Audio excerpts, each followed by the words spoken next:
The House will come to order. The Pledge of Allegiance this morning will be led by Marley Cohen from Carl Sandburg School in Littleton.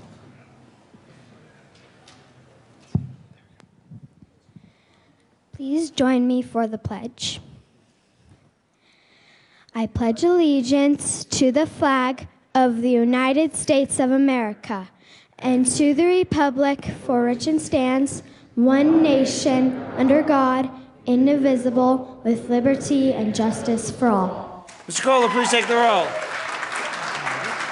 Representatives Becker, Buck, Buckner, Yeah. Conti, Coram, Court, Representative Court,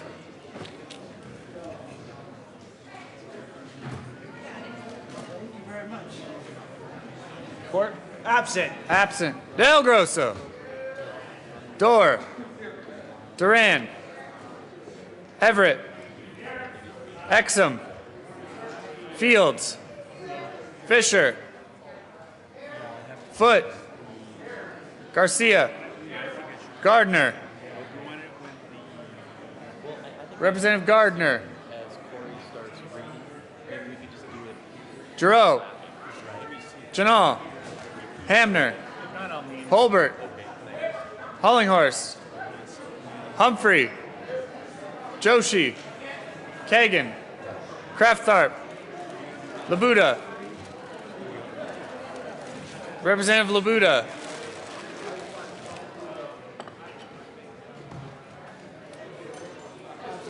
absent. Landgraf, Lawrence, Lebsock, Lee, May, McCann,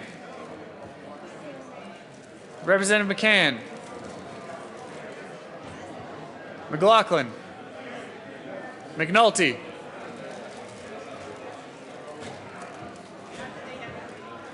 Representative McNulty, McNulty,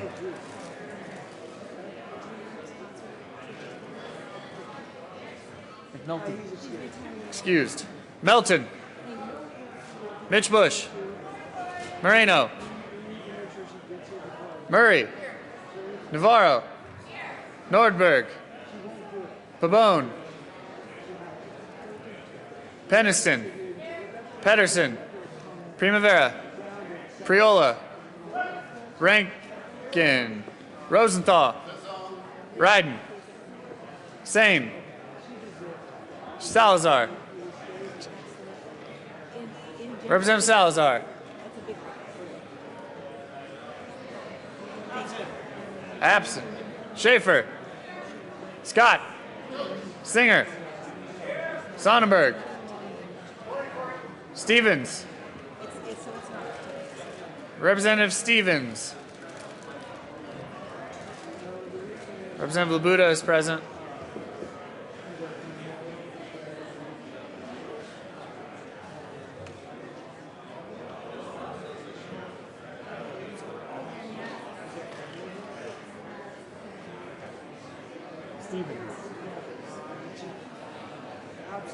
Absent. Swam. Zabo. Tyler. Representative Salazar is present. Vigil. Waller. Williams. Wilson. Wright. Young. Speaker Ferrandino.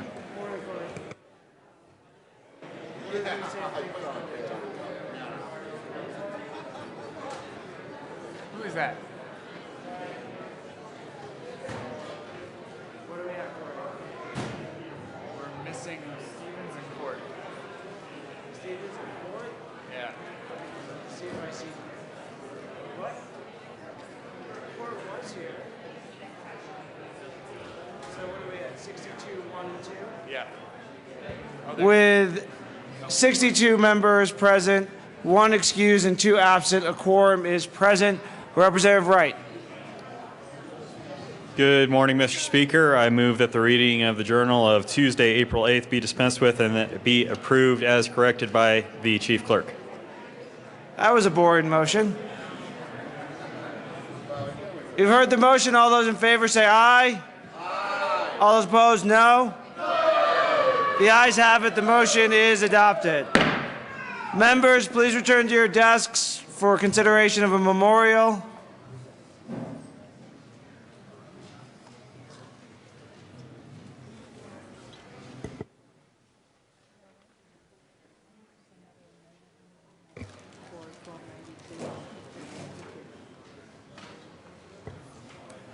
Mr. Kohler, please read the title to Senate Joint Memorial 2. Senate Joint Memorial 2 by Senator Toktrop, also Representative Lebsock, concerning memorializing former Senator Eldon W. Coop Cooper.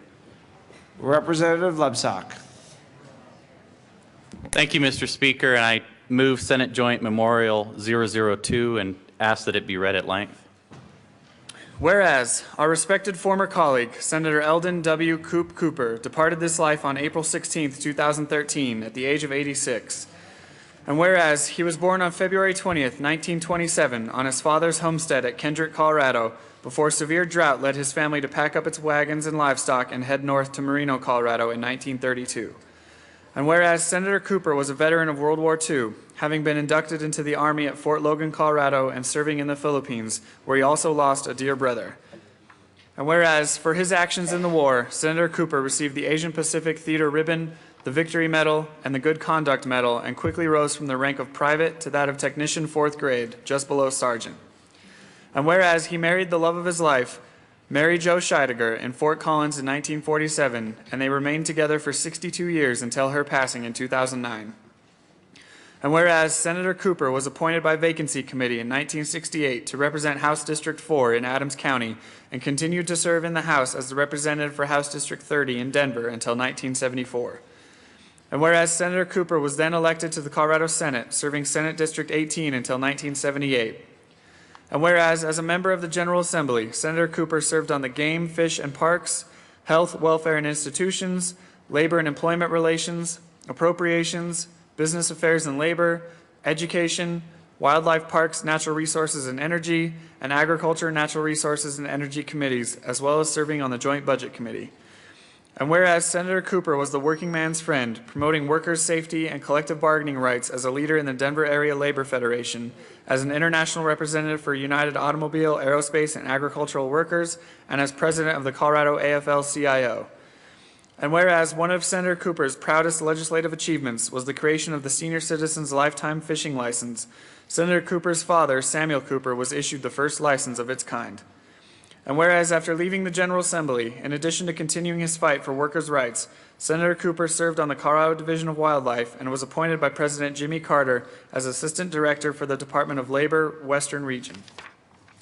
And whereas Senator Cooper and his wife Mary Jo left behind a grand living legacy as the proud parents of 5 children and an extended family that includes 15 grandchildren, 30 great-grandchildren, and 5 great-great-grandchildren. Now, therefore, be it resolved by the Senate of the 69th General Assembly of the State of Colorado, the House of Representatives concurring herein, that in the death of Senator Eldon W. Cooper, the people of the State of Colorado have lost a dedicated public servant and outstanding citizen, and that we, the members of the General Assembly, do hereby extend our deep and heartfelt sympathy to the members of his family and pay tribute to someone who served his state well and faithfully. Be it further resolved that copies of this joint memorial be sent to Senator Cooper's children, Judy and Sonny Sharon of Tecumseh, Oklahoma, Sam and Debbie Cooper of Dacono, Colorado, Doug and Diane Cooper of Brighton, Colorado, Vicki and Ernie Rodriguez of Morrison, Colorado, and Jerry and Randy Mitchell of Lakewood, Colorado. Representative Lebsock. Thank you, Mr. Speaker. Ladies and gentlemen, please be seated. And just first to the family, we're honored to honor your father and your grandfather today. And thank you for sharing this time with us. It's really important that we honor our former members, and we're very appreciative that you're here celebrating your father and grandfather's life with us today. I spoke this morning with the family, and it was kind of remarkable some of how your father's life and his history and your history is a lot like mine, and so that's why I'm honored to be the House sponsor of the Senate Joint Memorial today. My family lived in my direct family lived in Logan County, and I have family members there now, and that's where Senator Cooper lived for a number of years. And then Senator Cooper left Logan County members and moved to Adams County. And he represented Adams County in original Thornton, some of unincorporated areas, and so it's kind of an honor for me to follow in his steps to a certain degree. He lived, I think, a full life. In fact, I know he did. And he leaves a loving family. And we're going to have somewhat of a scaled-down version of the Senate version of the memorial, and I know that the family's okay with that. They had a really nice memorial in the Senate. But we're thankful for Senator Cooper's, or maybe more appropriately, Representative Cooper's life and his willingness to serve the people of Colorado and serve the people of Adams County and Denver down here at the Capitol. We heard in the reading that he cared deeply about labor issues and worked with the AFL-CIO and cared deeply about the Department of Labor, and in fact ended up working for the Department of Labor in the Western region. Also cared deeply about wildlife in Colorado and how it affects our lives. And so I'm just very pleased, Mr. Speaker and members, that we have the opportunity to honor Senator Cooper and his life and his willingness to serve the people of Colorado. Thank you, Representative Lebsack. The House will stand in a brief recess to hear from former members. Speaker Valdez.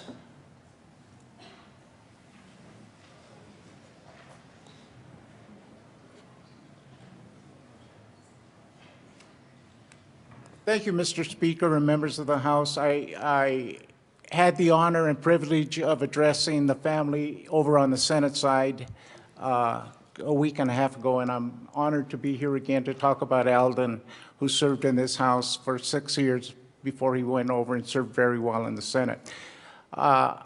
I have great memories of Alden. You know, here is a cowboy and a labor leader. You don't see that every day.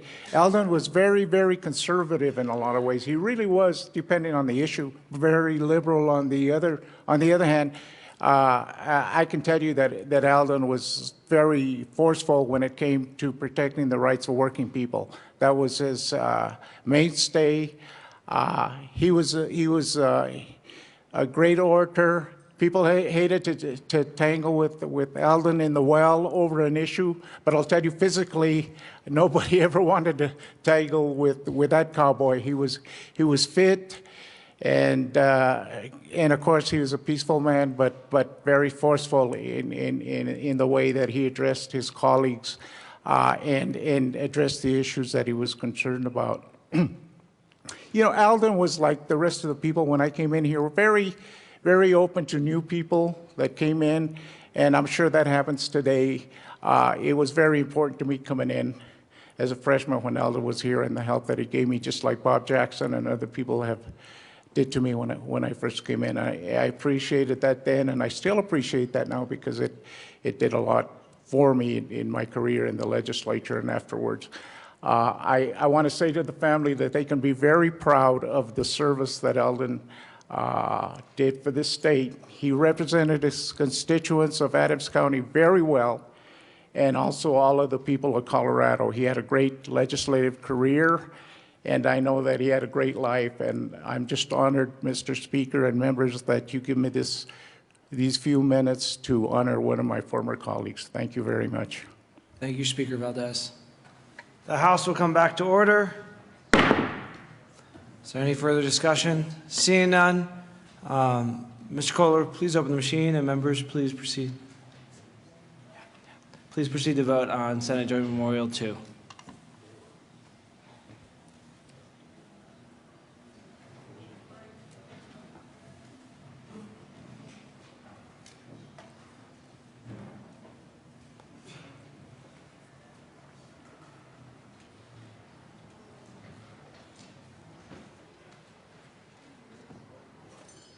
Representatives Becker, Buck, Dorr, Kraftharp, Lee, Priola, Pabon, Melton, Scott, and Williams.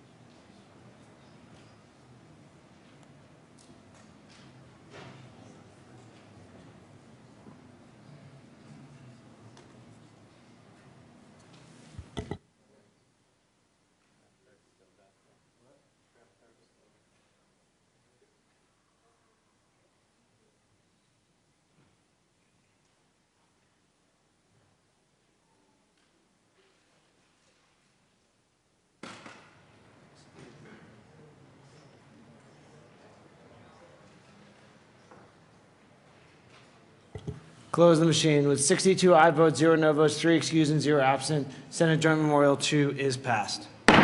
Representative Lepsak. Thank you, Mr. Speaker, and I move that the current roll call of the House be added as co-sponsors. Seeing no objection, the current roll call of the House will be co-sponsors of SJM 2. Representative Lepsak for introductions. Thank you, Mr. Speaker, and we do have family members of Senator Cooper here, and I apologize if I mispronounce some names, but we're happy that you're here. We have daughter of Senator Cooper, Vicky Rodriguez. Could you stand?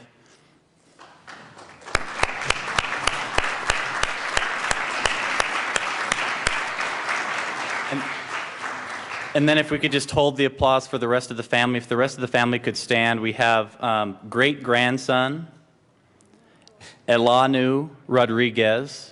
We also have great-grandson Shavi Rodriguez.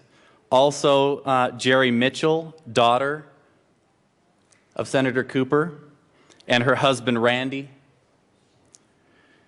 Caitlin Mitchell is also here, and she's a granddaughter of Senator Cooper. And Shannon Langhart. Thank you, folks, for being here. And thank you for honoring Senator Cooper with us today. Thank you, Representative Lepsak. Thank you, family members, for joining us. We will proceed to our next order of business. Third reading of bills, final passage. Mr. Cole. 1330, Representative Williams, all Senator Talk Shop concerning an update of telecommunications terminology for interstate telecommunications services. Mr. Assistant Majority Leader. Thank you, Mr. Speaker. Mr. Speaker, I move for the passage of House Bill 1330 on third reading and final passage. Seeing no discussion, the question for the House is the passage of House Bill 1330 on third reading and final passage. Mr. Kohler, please open the machine and members proceed to vote.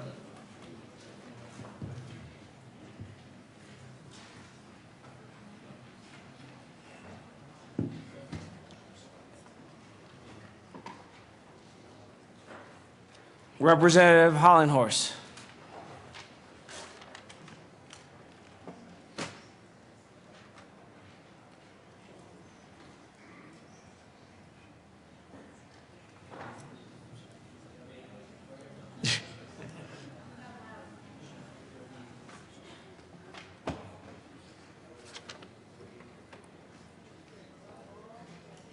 Close the machine. With 63 aye votes, 0 no votes, 2 excused, and 0 absent, House Bill 1330 is passed. Co-sponsors.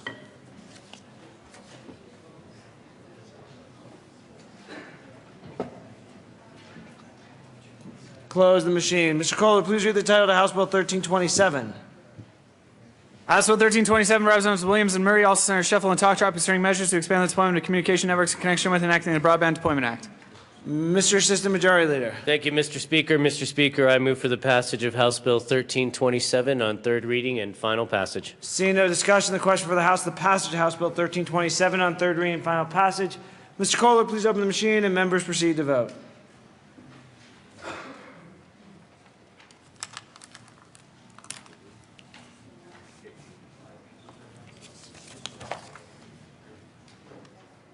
Close the machine. With 57 aye votes, 7 no votes, 1 excused, and 0 absent, House Bill 1327 is passed.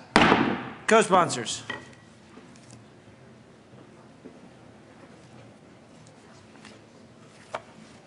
Close the machine. Mr. Kohler, please read the title of House Bill 1328.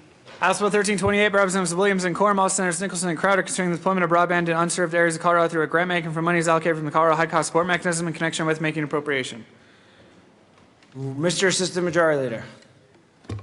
Thank you, Mr. Speaker. Mr. Speaker, I move for the passage of House Bill 1328 on third reading and final passage. Seeing no discussion, the question for the House is the passage of House Bill 1328 on third reading and final passage. Mr. Kohler, please open the machine and members proceed to vote.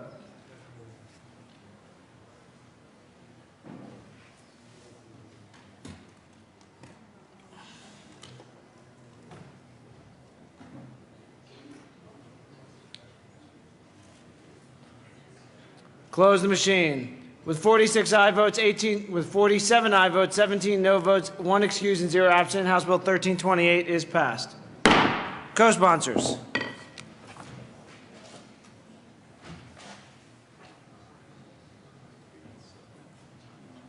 Close the machine. Mr. Kohler, please read the title of House Bill 1329. House Bill 1329 by Representatives Williams and Murray, also Senators Kerr and Shuffle, concerning the exemption of certain Internet Protocol-enabled services from oversight by the Public Utilities Commission in connection with making appropriation. Mr. Assistant Majority Leader.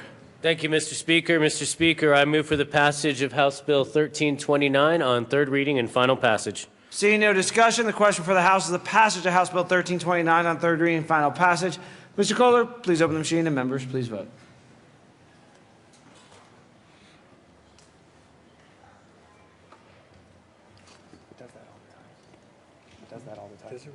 It doesn't clear everything at once. Close the machine. With 60 aye votes, 4 no votes, 1 excused, and 0 absent, House Bill 1329 is passed. Co-sponsors.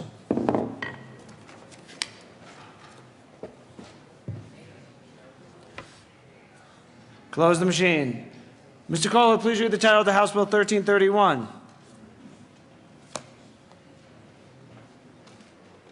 House Bill 1331, Representatives Williams and Murray, also Senators Nicholson and Kirkison, regulation of basic local exchange services affects effective competition in connection with making appropriation. Mr. Assistant Majority Leader. Thank you, Mr. Speaker. Mr. Speaker, I move for the passage of House Bill 1331 on third reading and final passage. Seeing no discussion, the question for the House is the passage of House Bill 1331 on third reading and final passage. Mr. Kohler, please open the machine and members proceed to vote.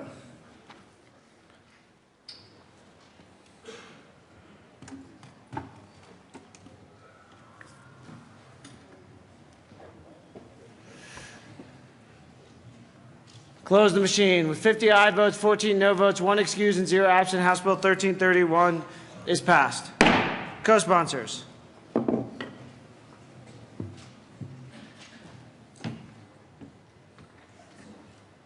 Close the machine. Mr. Kohler, please read the first bill of the morning that's not a Williams bill, House Bill 1127. House Bill 1127 by Representative Quorum, also Senator Hodge, concerning disclosure of information for asset recovery in connection with making appropriation. Mr. Assistant Majority Leader. Thank you, Mr. Speaker. Mr. Speaker, I move for the passage of House Bill 1127 on third reading and final passage. Seeing no discussion, the question for the House, the passage of House Bill 1127 on third reading and final passage. Mr. Kohler, please open the machine and members proceed to vote.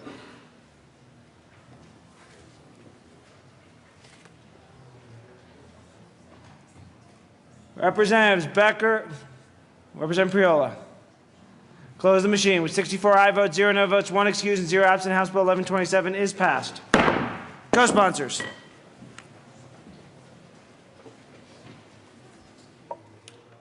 Anyone? Close the machine. Mr. Kohler, please read the title of House Bill 1204. House Bill 1204 by Representative Wilson, also Senator Grantham, concerning flexibility regarding the requirements imposed on rural school districts. Mr. Assistant Majority Leader. Thank you, Mr. Speaker. Mr. Speaker, I move for the passage of House Bill 1204 on third reading and final passage. Seeing no discussion, the question for the House is the passage of House Bill 1204 on third reading and final passage. Mr. Kohler, please open the machine and members proceed to vote.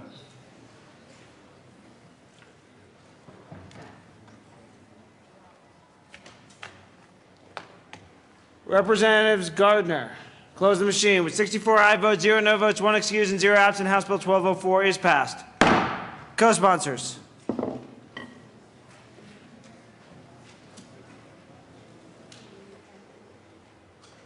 Close the machine.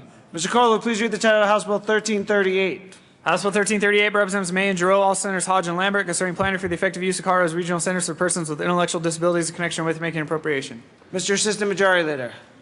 Thank you, Mr. Speaker. Mr. Speaker, I move for the passage of House Bill 1338 on third reading and final passage. Seeing no discussion, the question for the House is the passage of House Bill 1338 on third reading and final passage. Mr. Kohler, please open the machine and members proceed to vote.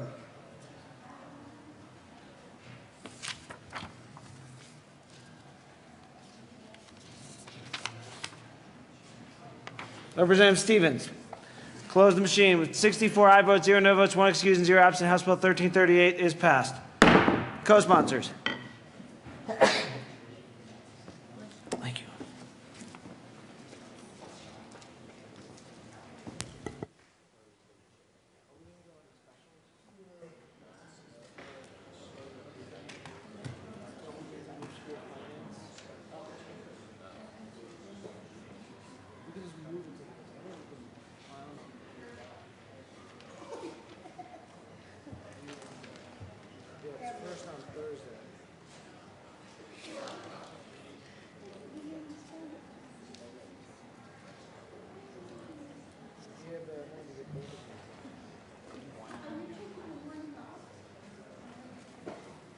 Close the machine. Mr. Kohler, please read the title to House Bill 1178. House Bill 1178 by Representatives Ferrandino and Del Grosso, all Senators Hodge and Grantham, concerning sales and use tax exemption for qualified property used in spaceflight in connection with making and reducing appropriations. Mr. Assistant Majority Leader. Thank you, Mr. Speaker. Mr. Speaker, I move for the passage of House Bill 1178 on third reading and final passage. Seeing no discussion, the question for the House is the passage of this great bill by Speaker Del Grosso, not so much. Wishful thinking. The passage of House Bill 1178 on third reading and final passage. Mr. Kohler, please open the machine, and members, please proceed to vote.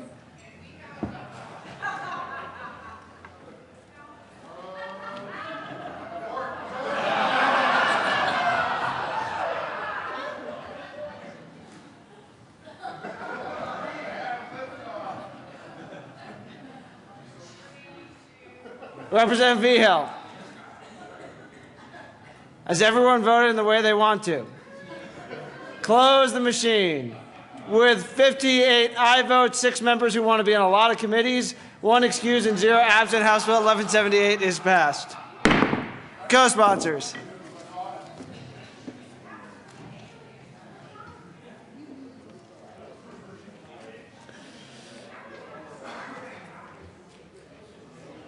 Close the machine. Mr. Kohler, please read the title of House Bill 1119. House Bill 1119 by Representative McLaughlin, all Senators Hodge and Roberts, concerning income tax credit for the donation of food to a hunger relief charitable organization in connection with reducing an appropriation. Mr. Assistant Majority Leader.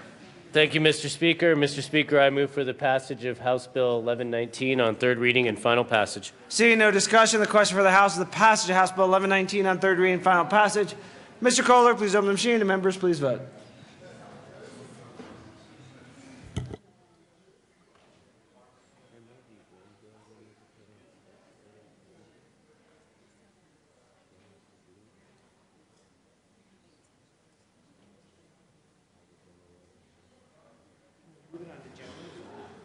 We have to just make a special orders calendar.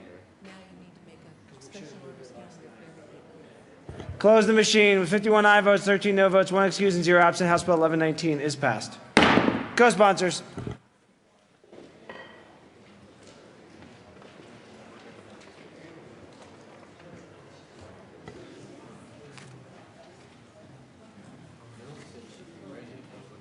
Close the machine. Mr. Kohler, please read the title of House Bill 1211. House Bill 1211, Representative Young, also Senator Talktrop, concerning ensuring access to quality complex rehabilitation technology in the Medicaid program in connection with making and reducing appropriations.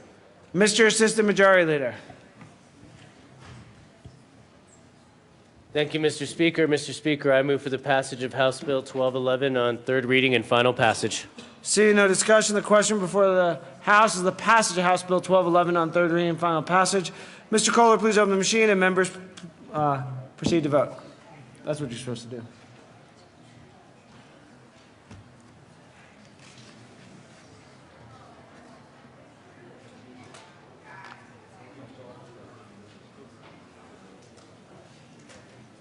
Close the machine. With 49 aye votes, 15 no votes, 1 excuse, and 0 absent, House Bill 1211 is passed.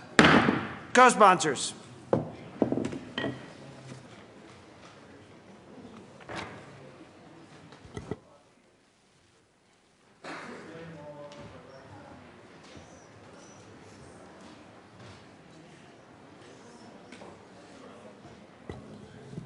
Close the machine. Mr. Assistant Majority Leader.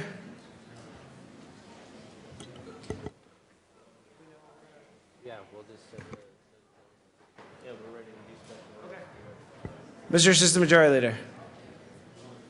Thank you, Mr. Speaker.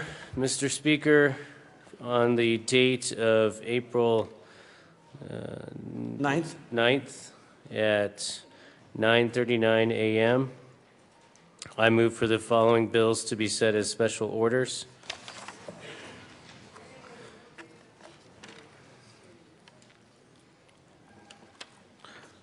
House Bill 1269, House Bill 1159, House Bill 1320, House Bill 1354, House Bill 1292, and House Bill 1298. Seeing no objection, the bills listed by the Majority Leader, the Assistant Majority Leader, will be placed on the special orders calendar for 9:39 today. That time already even come and gone. We'll proceed to our next order of business. Second reading of bills, special orders. Representative Exum.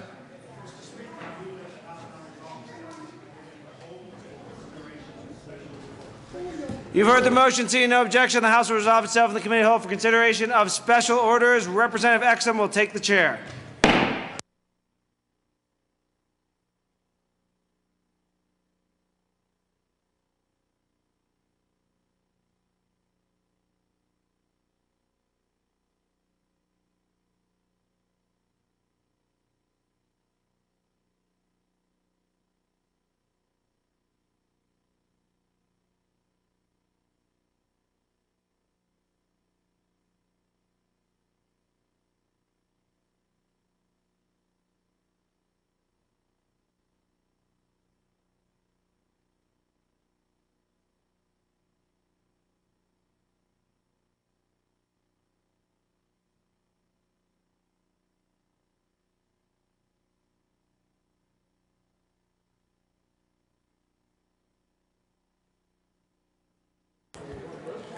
The committee will come to order.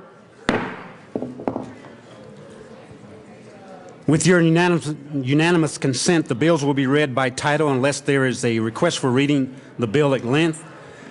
Committee amendments will not be read unless requested, as they are printed and in your bill folders. Floor amendments will be shown on the screen and not read unless requested. Bills will be laid over upon motion of Majority Leader. The court rule is relaxed.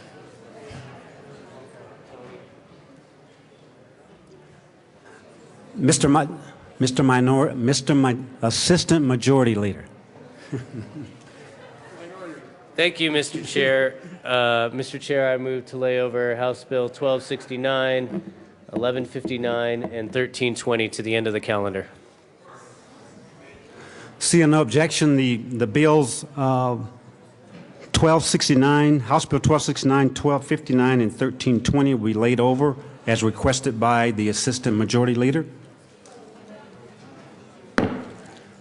Sorry, House Bill 1159.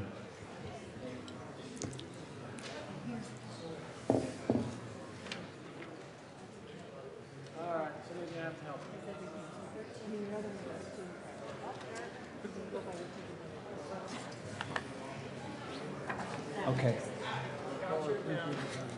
So we're down to 13. We're down. Yes. 1354. Mr. Kohler, would you read the title to House Bill 1354? House Bill 1354 by Representatives Buckner and Gardner concerning the ability of the county clerk and recorder to seek judicial review of final action by the Secretary of State relating to elections. Representative Gardner. Thank you, Mr. Chairman. I move House Bill 1354. There is no committee report. To the bill, Representative Gardner. Thank you. Members, this bill allows the county clerk and recorder to seek judicial review from the through the Colorado Administrative Procedure Act of Secretary of State rules if the clerk and recorder believes they're in conflict with the Constitution or state statutes.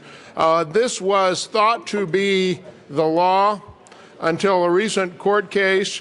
It is, and I do not want to hide the ball on you, it is a public policy decision that we are making to allow our clerk and recorders to challenge the Secretary of State. Now, for those of you who consider partisan things, and I know Representative Buckner and I would never do that, but others of you, I can tell you that the Denver clerk and recorder and the El Paso County clerk and recorder, different ends of the spectrum, both testified in favor of this bill. Who knows who the clerk and recorders will be, or the Secretary of State. This is with respect to standing, and I ask for an aye vote. Representative Buckner. Thank you very much. And thank you to Representative Gardner for being my co-prime sponsor on this bill. It is an important bill. It was a stated position that the county clerk's thought was already in place. This will assure that it's well vetted and taken care of, and so I also ask for an aye vote. Is there any further discussion on House Bill 1354? Seeing none, the question before us is the passage of House Bill 1354. All those in favor say aye. All those opposed say no. House Bill 1354 is passed.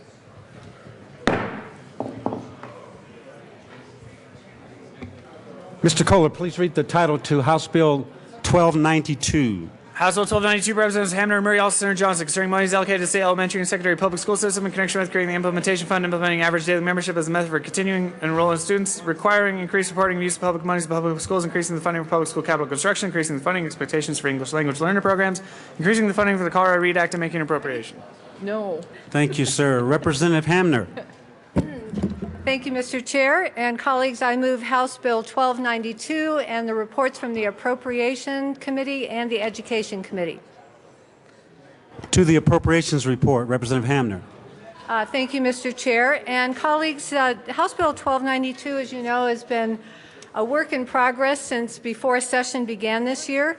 In the Appropriations Committee, we made several amendments that show how we, Representative Murray and I, have continued to listen to our stakeholders to find a good solution to rebuilding K-12 funding and supporting good policy for K-12 education in Colorado. The appropriations report shows how we have been able to add $10 million to the buy down of the negative factor, increasing that amount to $110 million. We eliminated, in so doing and increasing the negative factor buy down, we eliminated the implementation fund. We removed the ELL, English Language Learner language, from this bill in order to amend it later today into House Bill 1298. We also changed the language in the current bill in the average daily membership count system to a study of the average daily membership system to allow more time for us to be able to implement that change effectively. I also have an amendment to the Appropriations Committee report, and I move L026 and ask that it be displayed on the screen.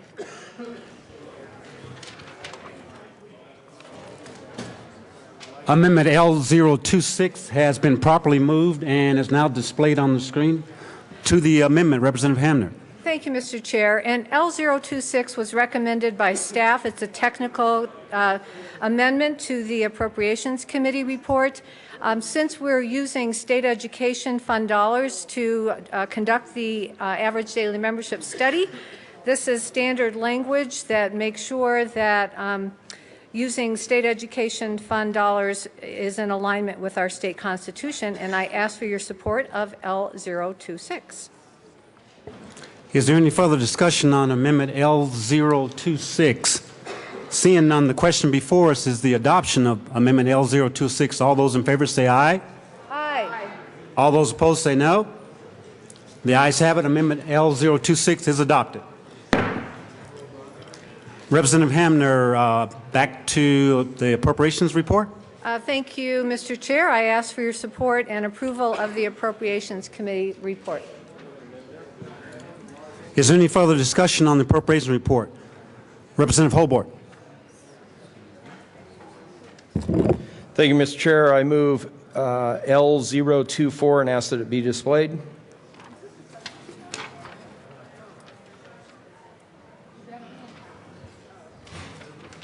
Amendment L024 has been properly moved and is now displayed. To the amendment, Representative Hobart. Thank you, Mr. Chair. Members, L024 looks to put more money into the negative factor. This proposes that we take the $20 million out that is allocated for the READ Act and buy down the negative factor. This is in line with what the districts are asking. Ask for an aye vote. Representative Hamner. Thank you, Mr. Chair. Colleagues, I ask for a no vote on this amendment. We've worked really hard to listen to our districts, and one of the things we learned is that as we implemented the READ Act several years ago, we have not been able to commit the necessary dollars that our districts need to help our struggling readers in K-3. So I think it's really important that we stick with this commitment.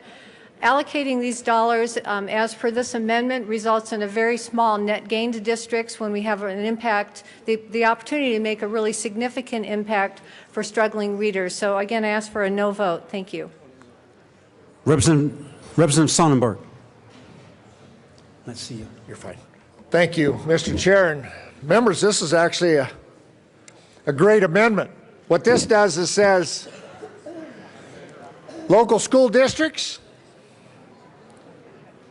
you do what you need to do with this money, whether it be the local READ Act, because you may not have cut that portion when it happened to have, when you had to do the cuts, but this allows you, local school districts, to make that decision and not let us tell you that you got to spend X number of dollars on A, X number of dollars on B, and X number of dollars on C. Members, this is truly local control. Give the money back to the schools. Let them do with it what they need to do to meet those standards we've set for them. I ask for a yes vote on the Hobart amendment. Thank you. Representative Everett. Thank you, Mr. Chair. I mean, in Education Committee, we heard hours upon hours of testimony that school districts wanted to be untethered and not have as many requirements on what they could spend the money on for spending down the negative factor. So it was pretty unanimous among school districts. In fact, it may have been completely unanimous that they wanted to be completely untethered. What this amendment does, it allows less strings attached, it allows each individual school district to focus on what they need to actually spend their money on. So whether you're in Salida, you have different needs than where you may be in Jefferson County, where I hail from, which has many more resources. So I urge an aye vote. Mr. Speaker. Thank you, Mr. Chairman, and I rise in opposition to this amendment. I understand the premise of this amendment, but we 2 years ago, or last year, I believe, it was 2 years ago? 3 years ago, maybe. Jeez, getting old. We passed the READ Act, and we know after getting the data that it's underfunded. There's needs in school districts. And this money would go to help that. I don't think any of us disagree that we should make sure the kids can read by 3rd grade. Taking this money out of this and putting it just into the negative factor doesn't target it to the kids that are at risk. I respect what you're trying to do with this amendment, but this is not what we should be doing. We're putting $152 million in towards the negative factor, which buys the negative factor down by $110 million. $20 million we can put and should put into targeting at-risk kids who need help to read. Representative Peniston. Thank you, Mr. Chair. And colleagues, we really all get the fact that for years we cut public education, and nobody down here wanted to do that. But what districts hate more than the negative factor are unfunded mandates. And the READ Act, as it stands, is an unfunded mandate because we never could fund it appropriately. So we are going back and we are fixing that problem. So please don't vote for this because this leaves out there the unfunded mandate of the READ Act. I think Dorr was first. Representative Dorr. Thank you, Mr. Chair. I rise in support of this amendment. Colleagues, I wasn't here when a lot of the initial monies were taken from the negative factor. But I've heard from the school districts who were in place when this happened, and they weren't told where to cut. They were just told, you need to make cuts. And so giving them more money back is a good idea, and then not telling them where they should spend it, but instead letting them spend it. Because the local control should make the decision when it comes to the cuts, just as they should when it comes to where to spend the money. I asked for a yes vote. Representative Hobart. Thank you, Mr. Chairman. There are some members who are seeing a mistake in how the amendment is drafted, but I have asked the drafter for clarification, and it is correct. The question is whether the $5 billion figure is missing from this, and the reason that line 2 starts out and substitute $931 million is that the $5 billion referenced in the bill or in the actual committee report is on the line above. So this is an accurate number. There's not an error in the way that this amendment is drafted, though a couple of members have brought up a concern that there is an error. If you look at the Appropriations Committee report, this will line up, and the $5 billion number is actually referenced on the line above. Ask for an aye vote. Is there any further discussion on Amendment L024? Seeing none, the question before us is the adoption of Amendment L024. All those in favor say aye. Aye. All those opposed say no. No. Amendment L024 is lost. And I think we are back to the appropriations report. Representative Hamner. Is there any further discussion on the appropriations report? Representative Mishbush. Thank you, Mr. Chair. I just had a quick question on the fiscal note that came out of appropriations. Originally, we had been talking about, and the numbers I'd been hearing were $142 million to the negative factor. This fiscal note says $152. Could somebody help me with that? Representative Hamner. Thank you, Madam Chair, and thank you, Representative Mitch Bush, for pointing out that in order to accomplish a real $100 million buy down of the negative factor costs significantly more because every year the negative factor grows. Is there any further discussion on the appropriations report? Seeing none, the question before us is the adoption of the appropriations report. All those in favor say aye. All those opposed say no. The appropriations report is adopted. Representative Hamner to the finance report? I'm sorry, to the education report. Representative Hamner. Thank you, Mr. Chair. If there was a Finance Committee report, I was going to say I don't recall that and I haven't seen that. But I do remember the Education Committee report. My bad, Representative Hamner. That's okay, thank you. I move L030 and ask that it be displayed, and this is a multi-page amendment that was distributed yesterday.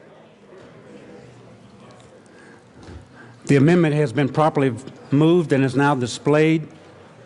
Representative Hamner to Amendment L030. Thank you, Mr. Chair. And colleagues, you are probably hearing a lot about probably one of our, well, we probably have two remaining issues with the bill. And one of the issues that is remaining that I'm hoping we can solve in L030 is a discussion of the transparency language in House Bill 1292. And I wanted to start by just describing a little bit about the purpose of transparency and the need for transparency as we talk about our investment in K-12 education. The first point I wanted to make is about the magnitude of our state budget and local resources that go into funding K-12 education and the School Finance Act. At the state level, in this budget year, that number is $3.6 billion of state resources are going to fund our public schools.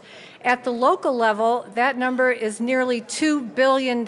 These are huge numbers, and as I said, is a huge investment on the part of Coloradans in our public schools. And as good stewards of our scarce resources in which our public has invested, it's good policy to be open and transparent with how these dollars are being spent by districts and by our schools. While we currently have some level of transparency that is that our school districts are holding to, there's some useful information to taxpayers that is not currently being reported and is not necessarily reported in a consistent format. So thank you for allowing me that background. The purpose of L030 is that we've heard great criticism about the current language in the bill as it relates to transparency as being too onerous for school districts and too burdensome. So I believe that we need to be sensitive to these concerns from our districts, especially in light of the budget cuts the districts have faced during the recession in Colorado, while also continuing to raise expectations for them during times of declining resources. So our question has been how to balance the need to move forward and to continue to improve in our operations and in transparency while we make an historic investment back into K-12 through House Bill 1292 and House Bill 1298.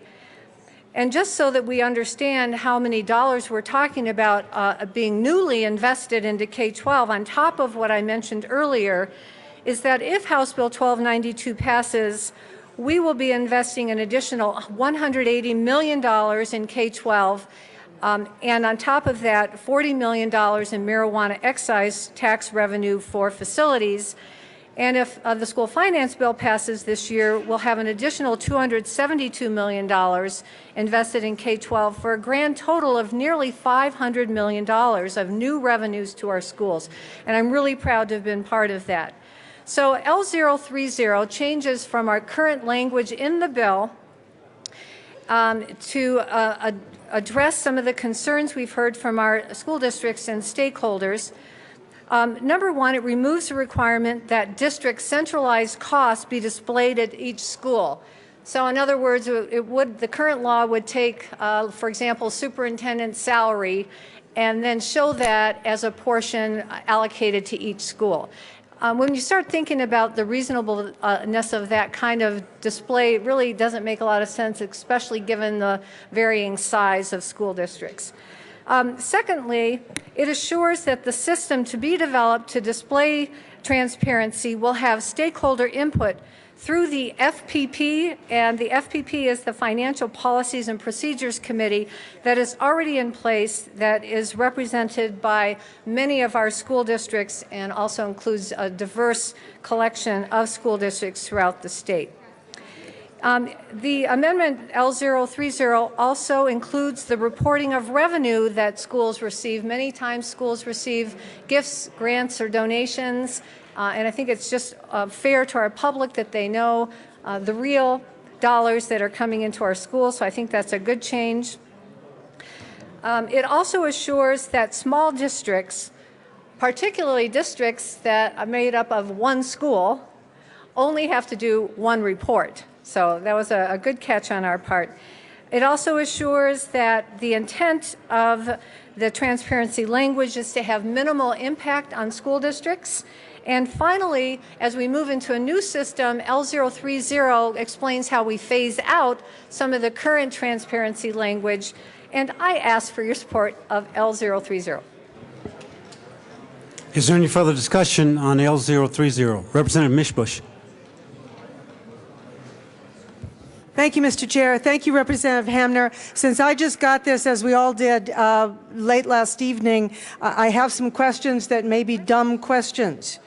One of my questions is, I'm sorry, regarding the reporting system described in lines 10 through 17, and then again lines 28 through 32. How much extra work will this be for principals, for teachers, for the school district, and what is the standard chart of accounts? That's used a lot, and I don't understand what that is.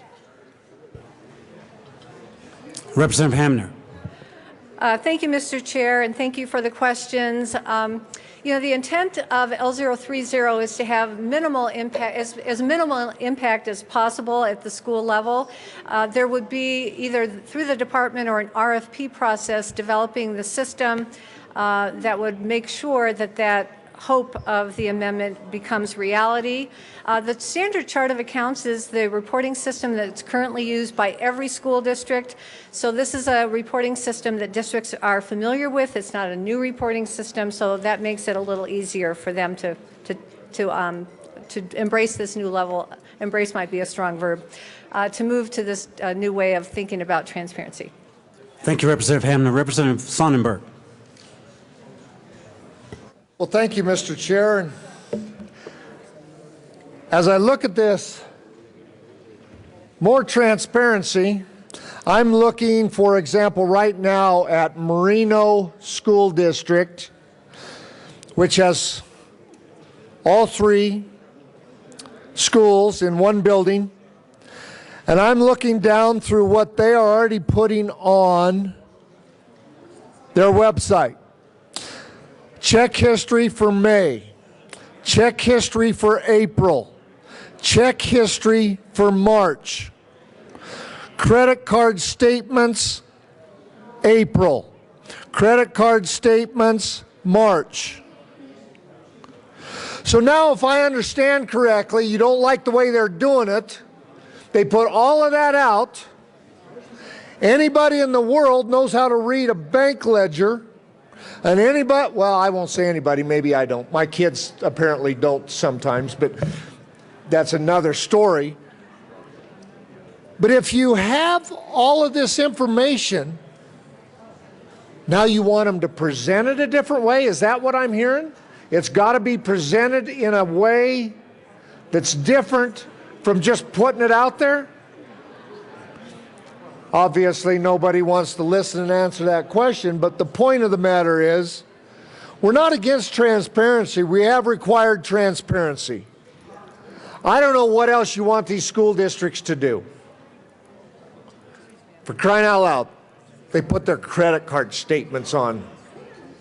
You can look at their credit card statements to see what they're spending the money on. They have their budgets, they have everything else online. I don't know what else you want. I'd ask for a no vote on this amendment. Representative Hobart. Thank you, Mr. Chairman. Members, I do rise in opposition to this amendment. My district has taken the transparency ball and ran with it, and has for years. Be able to look up expenses on the Douglas County School District website. That transparency is there, and our local control, our local school district has provided the taxpayers, the voters in Douglas County, with what they need, what we need to understand the decisions that our school board are making and how dollars are being spent in our district. The problem I have, or one fundamental problem that I have with this amendment, is that it lumps 2 critical line items together. If you've had to manage the budget in the private sector like I have, it's very important to understand the distinction between salaries and benefits. And under this amendment, because of an agreement that was made downstairs in the governor's office, the salary and para benefits of district employees would show up as one item. Is that helpful to people in your district? You need to ask yourself, do the people in your school district want to understand the difference between those items? To understand the distinction between salaries and benefits? I think the answer is clearly yes, but understand that this amendment, because of a deal made on the first floor, would disguise those 2 numbers and lump them together as one. I ask for a no vote. Representative Stevens. Thank you, Mr. Chair. Members, I rise in opposition to this amendment. Having run the Transparency Act 4 years ago, you would have thought then, when we even asked for districts to put their checkbooks on their website, that it was the end of the world. Now that passed, and districts have been doing their job. The question, and I think what has to be answered from the first floor is, tell me what we gain. And by the way, I will tell you that when we put those checkbooks online, a lot of people didn't understand what was going on. They would read their district's things and they would say, goodness, what's going on, or misinterpret. This isn't going to help it any further, members. The other thing is the amount of work, the tremendous amount of work this is going to take. the amount of man hours, and I am supportive of where Representative Sonnenberg is. For Pete's sake, these guys are doing as much as they can do. And seriously, they put it all up there. I think what really this is about is a comparison report. And we find this every time when we go through school finance. What is this district getting that we're not? What are these people making that we're not? What are they doing? And frankly, at the end of the day, districts have the right to pay, to spend their dollars as they see fit. Douglas County is an excellent example of it. El Paso County, they do things very differently there. Every district has their ability to make those decisions. What I see this as a road to is a road to making everybody do everything the same. And how you spend your money and what we think about it at the end of the day is going to take away more local control. So members, I rise in opposition to this. I don't believe it to be beneficial for our districts, and I'd urge a no vote. Representative Hobart. Thank you, Mr. Chairman. I wanted to come up and support what Representative Stevens just shared with us. I was sitting in the committee hearing room in 2009 when the Education Committee voted 8-5 and said that transparency is something that we have to do, but not this way and not right now. So thank you for being a champion on transparency. After that bill died, districts like Douglas County went out and moved down that transparency road on their own. It's a question of local control, and this amendment right here will roll back transparency in district that is further down the road. So Representative Stevens, thanks for being a champion on that point. Is there any further discussion on Amendment L030? Representative Wilson. Thank you, Mr. Chair. Colleagues, as we go through this debate here on the floor, I'd like for you all to realize and recognize Representative Hamner and Representative Murray on what they've been going through with these two finance bills. Some of you realize all the angst that you go through for trying to get your own bill through, and most of it isn't multi-page and multifaceted as these are. So as we go through this debate, I would ask you to keep in mind the hard work that Representative Hamner and Representative Murray have put into this. In regards to this amendment that's currently being considered, I want you all to think about the KISS principle. You all know what that one is, right? There we go. I got a couple of nods. You know what the KISS principle is. Well, I want you to also consider the KIAO principle, which is keep it affordable, okay? Because that's an aspect of this issue that we're talking about here. Districts already have this data, folks. The vast majority of people do not give a rip about disaggregated data. They just don't, particularly other districts. However, for those of you that need something in addition to Ambien to go to sleep at night, we're going to work on this thing. So here you go. I'm a lot simpler than Representative Hamner. That's not a revelation to most of you. And in order to make that a lot simpler, I will move substitute amendment L023 and ask that it be displayed. Substitute amendment L023 has been properly moved and now displayed on the screen. To the substitute amendment L023, Representative Wilson. Thank you, Mr. Chair. As I said, this substitute amendment is really simple. If you'll look at line 14, 15, and 16, it talks about the department shall disaggregate the visual representation by elementary, middle, and secondary school levels. Already being done, but they'll disaggregate that information. The heart of this amendment lies on lines 18 through 20. This is the key, colleagues. No matter what we do with these reports, the average person cannot read them.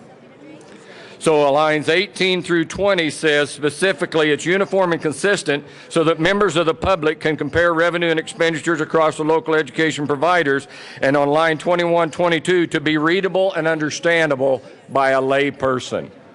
If it's not understandable by a lay person, it's going to lay there and not be used, and we have expended a lot of time and energy for nothing. Also, if you'll look at the second page of the bill, the back side of the bill, if we could have that displayed, please. Lines 1, 2, and 3 on the second page. This will bring no more burdens on the school. And I repeat that. There will be no more burdens on the schools. This is huge. We've heard testimony after testimony after testimony from our school districts. Don't stack anything more on us. This will not stack anything more on them. Now, how is this going to be accessible? Looking at number 3 on this page, line 7, the department will create a website view. For those of you that have nothing else to do and you'll race to the CDE website to view all this information, they will have to have it posted. Line 10, number 4, it requires each local education provider will post annually on the local education provider's website where the information can be found. Representative Sonnenberg came up and showed you and illustrated to you the information and where it's to be found. That has to be posted where it can be found. And finally, lines 19 through 21, all the local education providers' revenue expenditure summaries will be visual representation and viewable on the department website as well. It is the KISS principle. It is the KIOA principle. This is the answer. School districts support it. School boards support it. And Representative Hamner, I would ask that you support it so we can use the KISS and KIOA formula to make this as simple as possible. Thank you, Mr. Chair. Thank you, Representative Wilson. Representative Hamner. Thank you, Mr. Chair, and I really appreciate all of this discussion on transparency. And I ask for a no vote on this amendment that we have in front of us, which is, let me make sure I have it, L0. L023. Thank you. I lost track of the title. I ask for a no vote on it, largely because this is kind of how I frame where we are with this transparency language. The current bill's language is, as I said in my opening comments, to districts. It feels punitive, onerous, too time-consuming. The amendment that we see in front of us here, I believe, is a little on the weak side in terms of what we're trying to accomplish with transparency language that's helpful to our communities and taxpayers. The underlying amendment that I had offered, L030, I believe strikes that balance in a compromise, and so I ask for a no vote on this amendment. Thank you. Representative Priola. Thank you, Mr. Chair. Representative Hamner, could you please discuss maybe in a little additional detail? I'm seeing on your amendment here that it talks about standard charts of accounts. Is that similar language or as strong a language in this substitute amendment?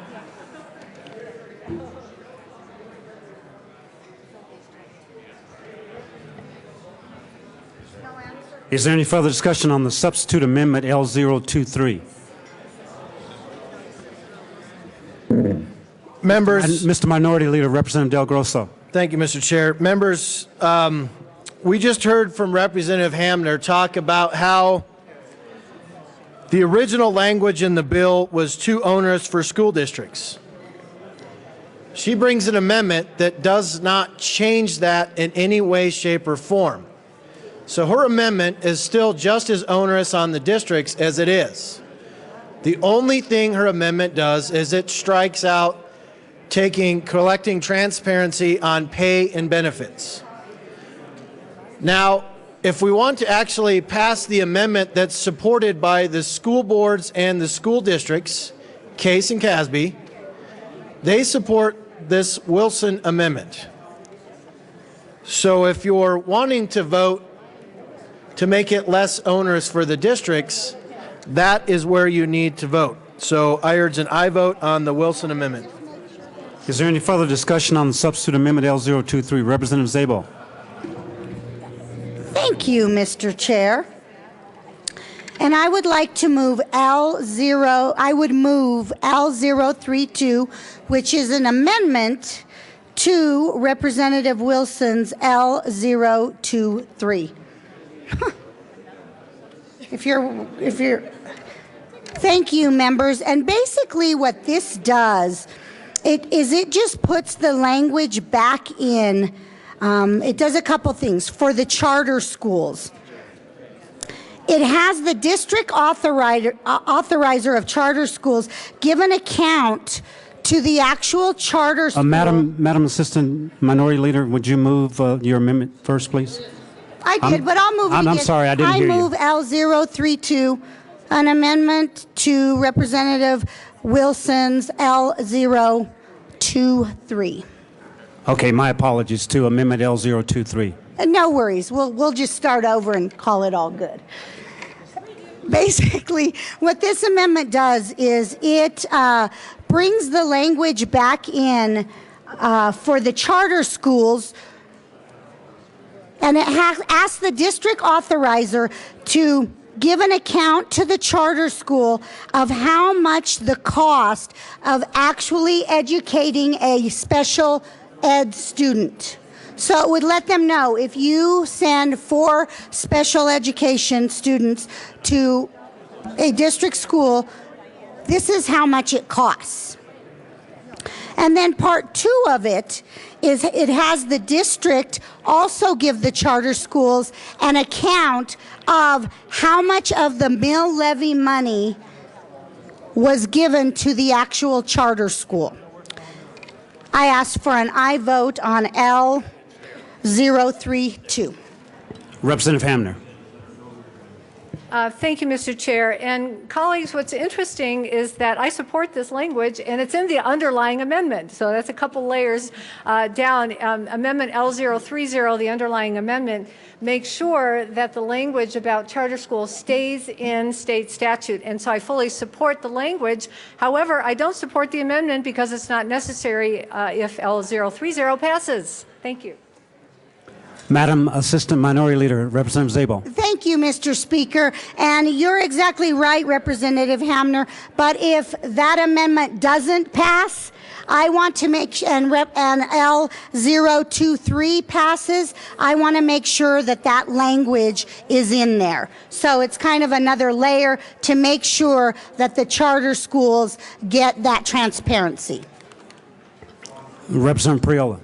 This is to Amendment L023 or Yes, 32. thank you, Mr. Chair. Mr. Chair, I support the Szabo amendment in that it brings the Wilson amendment closer to the Hamner amendment. Ask for an aye vote. Is there any further discussion on Amendment L032? Seeing none, the question before us is the adoption of Amendment L032. All those in favor say aye. Division has been called.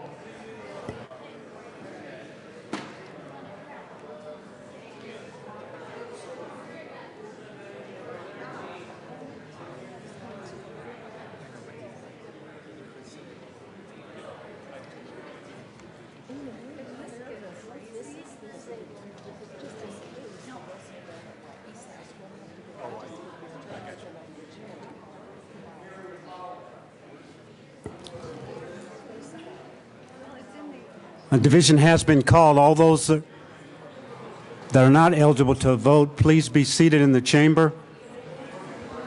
A division has been called.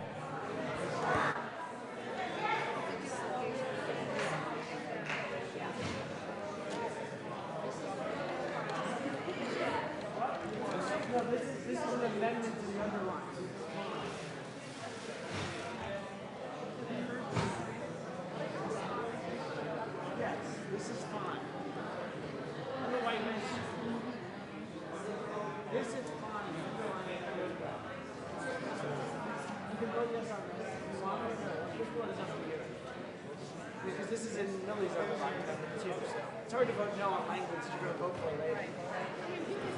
Okay, division has been called. All those in favor of Amendment L032, please stand and remain standing until the vote has been counted. I think you're not in doubt. Right. Yeah. You're not in doubt. More than 33 are standing on Amendment L023. Amendment L023 is passed. Amendment L032. Now we are back to the are we back to Amendment L023? Now we're back to the substitute amendment L023. Any further discussion on that? Representative Priola. Thank you, Mr. Chair. And this question is for Representative Hamner concerning the Wilson amendment. Can you please describe in detail The difference concerning the specific reporting as far as standard charts of accounts that are on lines 28 and 29 in your amendment versus I do not see any of the similar wording in the Wilson amendment, Amendment 23. Could you explain that in detail of why that may not be there? Representative Hamner. Well, thank you, Mr. Chair, and thank you, Representative Priola, for the question and the clarification also. I guess your question goes to the heart of the difference between this amendment and L030, which I'm promoting and ask for your support for. But the real difference here is that this amendment doesn't take the transparency down to the school level. And I think earlier in debate we talked about some samples of districts that are already taking this transparency down to the school level. One of the best examples I've seen of that is Douglas County School District. And they are doing that because they believe that's the right thing to do, but not all districts do that. So when we talk about taking the standard chart of accounts in L030, we're talking about looking at a district-wide accounting system and taking that same system down to the school level. And I think that's the heart of the difference between the two amendments. Thank you. Representative Priola. Thank you, Mr. Chair. So if I'm understanding you right, Representative Hammer, what you're saying is the Wilson amendment strikes the specific per school chart of accounts similar to what Douglas County School District has implemented. Is that correct? Representative Hamner. Thank you, Mr. Chair. Nothing that we would pass here would affect what the Douglas County example. Certainly, they would be allowed to continue and encouraged to do what they're currently doing. But I use them as an example of a model of what this might look like if we were to take transparency to the school level that this amendment does not call for.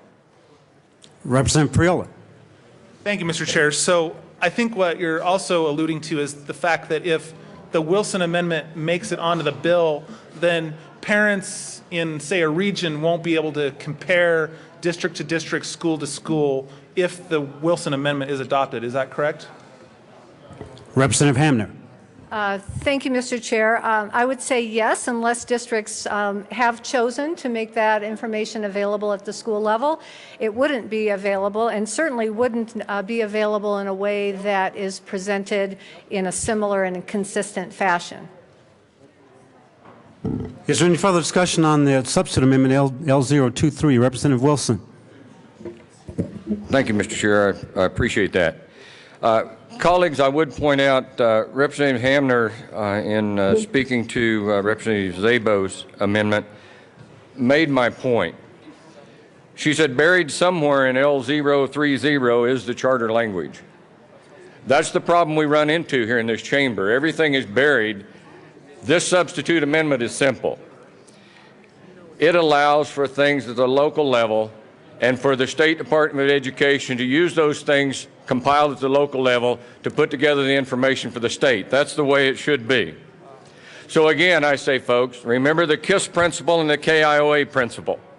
And I also repeat, those of you that heard the testimony, those of you that have listened to the people on the phone, those of you that have listened to the people in the lobby, those of you who have listened to your constituents at home in your school districts, we don't want any more stuff.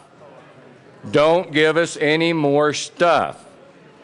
This substitute amendment takes care of that problem. It's supported by CASE. For those of you that don't understand who that is, that's your school district executive. It's supported by CASB. That's your school board association. This amendment is supported by both. It addresses transparency, it addresses simplicity, it addresses affordability. I ask for an aye vote. Representative Stevens. Thank you, Mr. Chair. Thank you, Representative Wilson, and I rise in support of this amendment. What I find astounding is we're talking about school finance. We have an amendment that a majority of districts have said if this gets in, we're good for this. We think this is a good idea. We have CASE, we have CASB that represent districts on board. Can someone tell me why would we not go for this? Why? I mean, isn't the goal here in school finance to actually try and make this work between districts? And for districts to go, yep, we're on board with you. Yes. Isn't this what the state is supposed to do with our districts, is say, hey, we have an idea. Does this work for you? The majority of districts have said, Rep. Wilson's amendment works for us. We appreciate Rep. Hamner. This amendment does not work for us. And my question to you is, what are we saying to districts if we don't go with Rep. Wilson's amendment? So folks, I rise in support of this. I think this is a great idea. I like that Case and Casby are on board. Rise in support of it. Representative McCann. Thank you, Mr. Chair. And I rise in opposition to this substitute amendment. I think the thing that bothers me the most about the amendment is on page 2, lines 1 through 6. Basically, that says it's the intent of the General Assembly that if the school districts say this is the provision of this material and the transparency is too burdensome, then they don't have to do it. So what we're setting up is a situation where a local school district or any local education providers can simply say, sorry, it would be unduly burdensome for us to keep this material and make it available to the public, so we're not going to do it. We're giving them a complete out. So this amendment is actually pretty much meaningless. It won't require the provision and transparency of material that the public would like. What we're talking about with the Representative Hamner's amendment as unamended by this substitute is that the public will be able to tell how our taxpayer dollars are being spent in our school districts.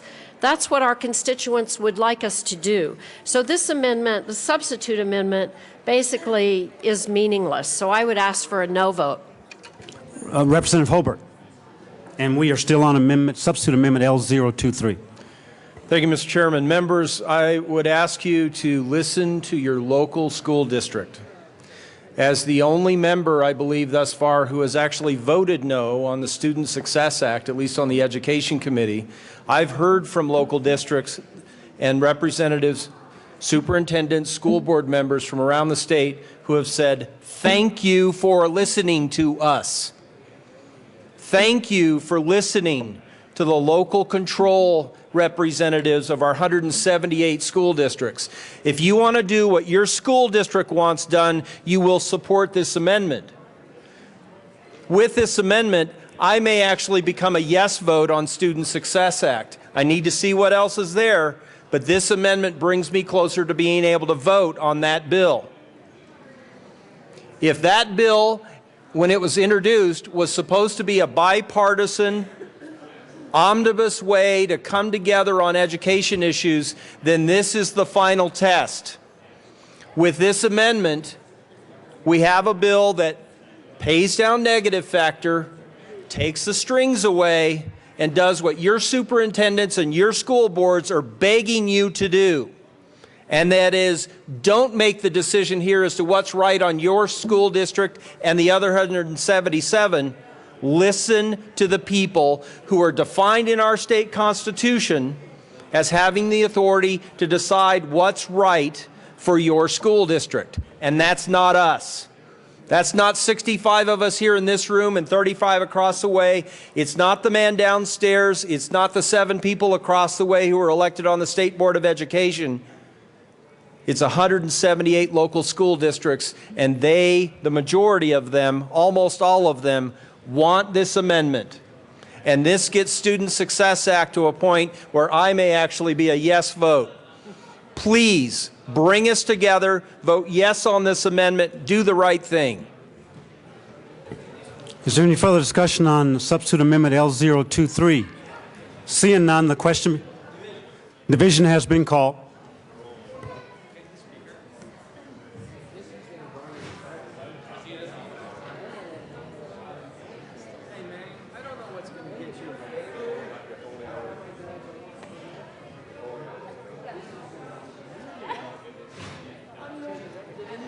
So you're getting your people to vote for the union over the school district?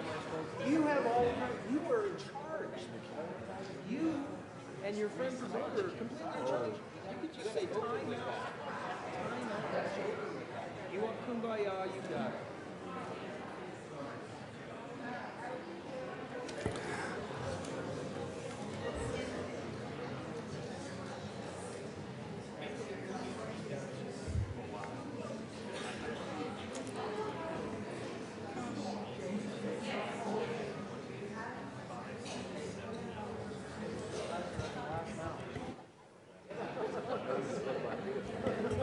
A division has been called. All those in the chamber are not eligible to vote. Please be seated. And we are on substitute amendment L023. All those in favor of amendment L023, please stand and remain standing until the vote is counted.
You may be seated.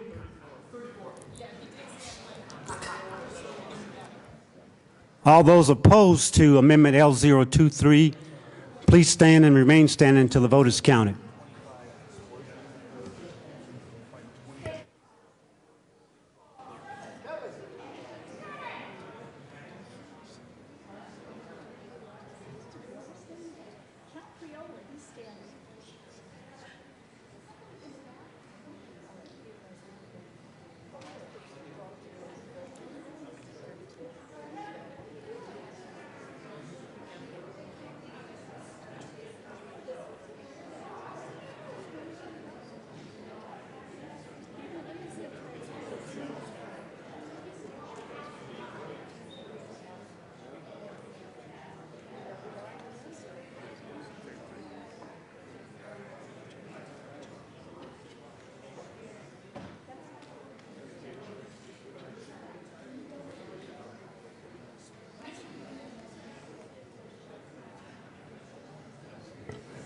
You may be seated.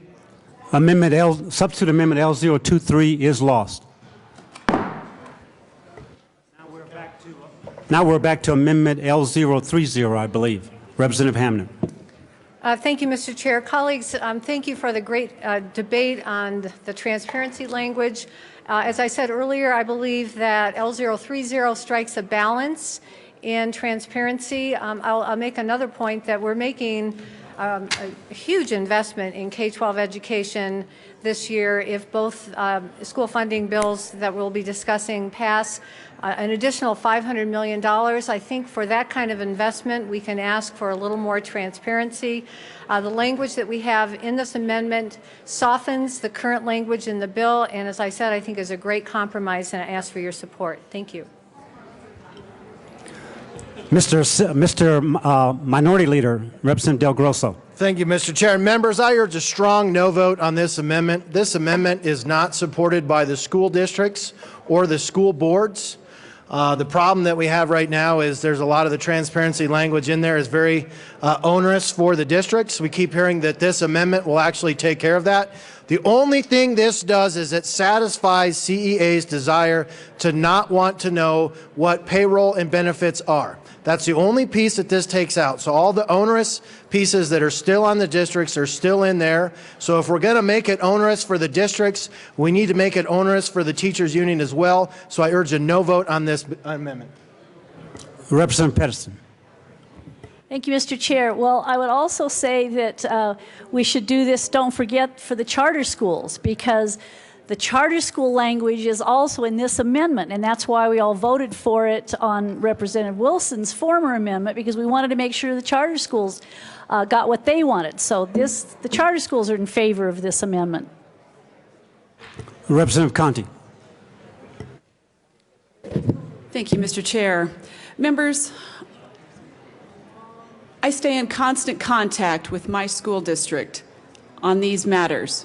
And one of the things that I have heard from them loud and clear, not only this year, but in prior years, as a matter of fact, they've got a corner in their school board room that is dedicated to legislation that has passed under this gold dome, that is now a stack about this tall. And one of the things that they say is that they haven't even gotten a third of the way of implementing what's already been passed because of lack of funding. Stop. Enough. Enough. I represent a district that is one of the top in the schools in the state, as do many of you. They garner a rating of accredited with distinction. They're not broken. Let's quit trying to fix them. And with that, I move L033.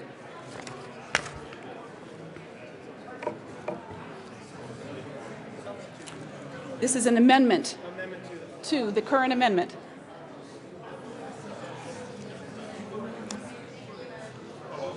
Amendment L033 has been properly moved and now displayed to Amendment L033. Representative Conti.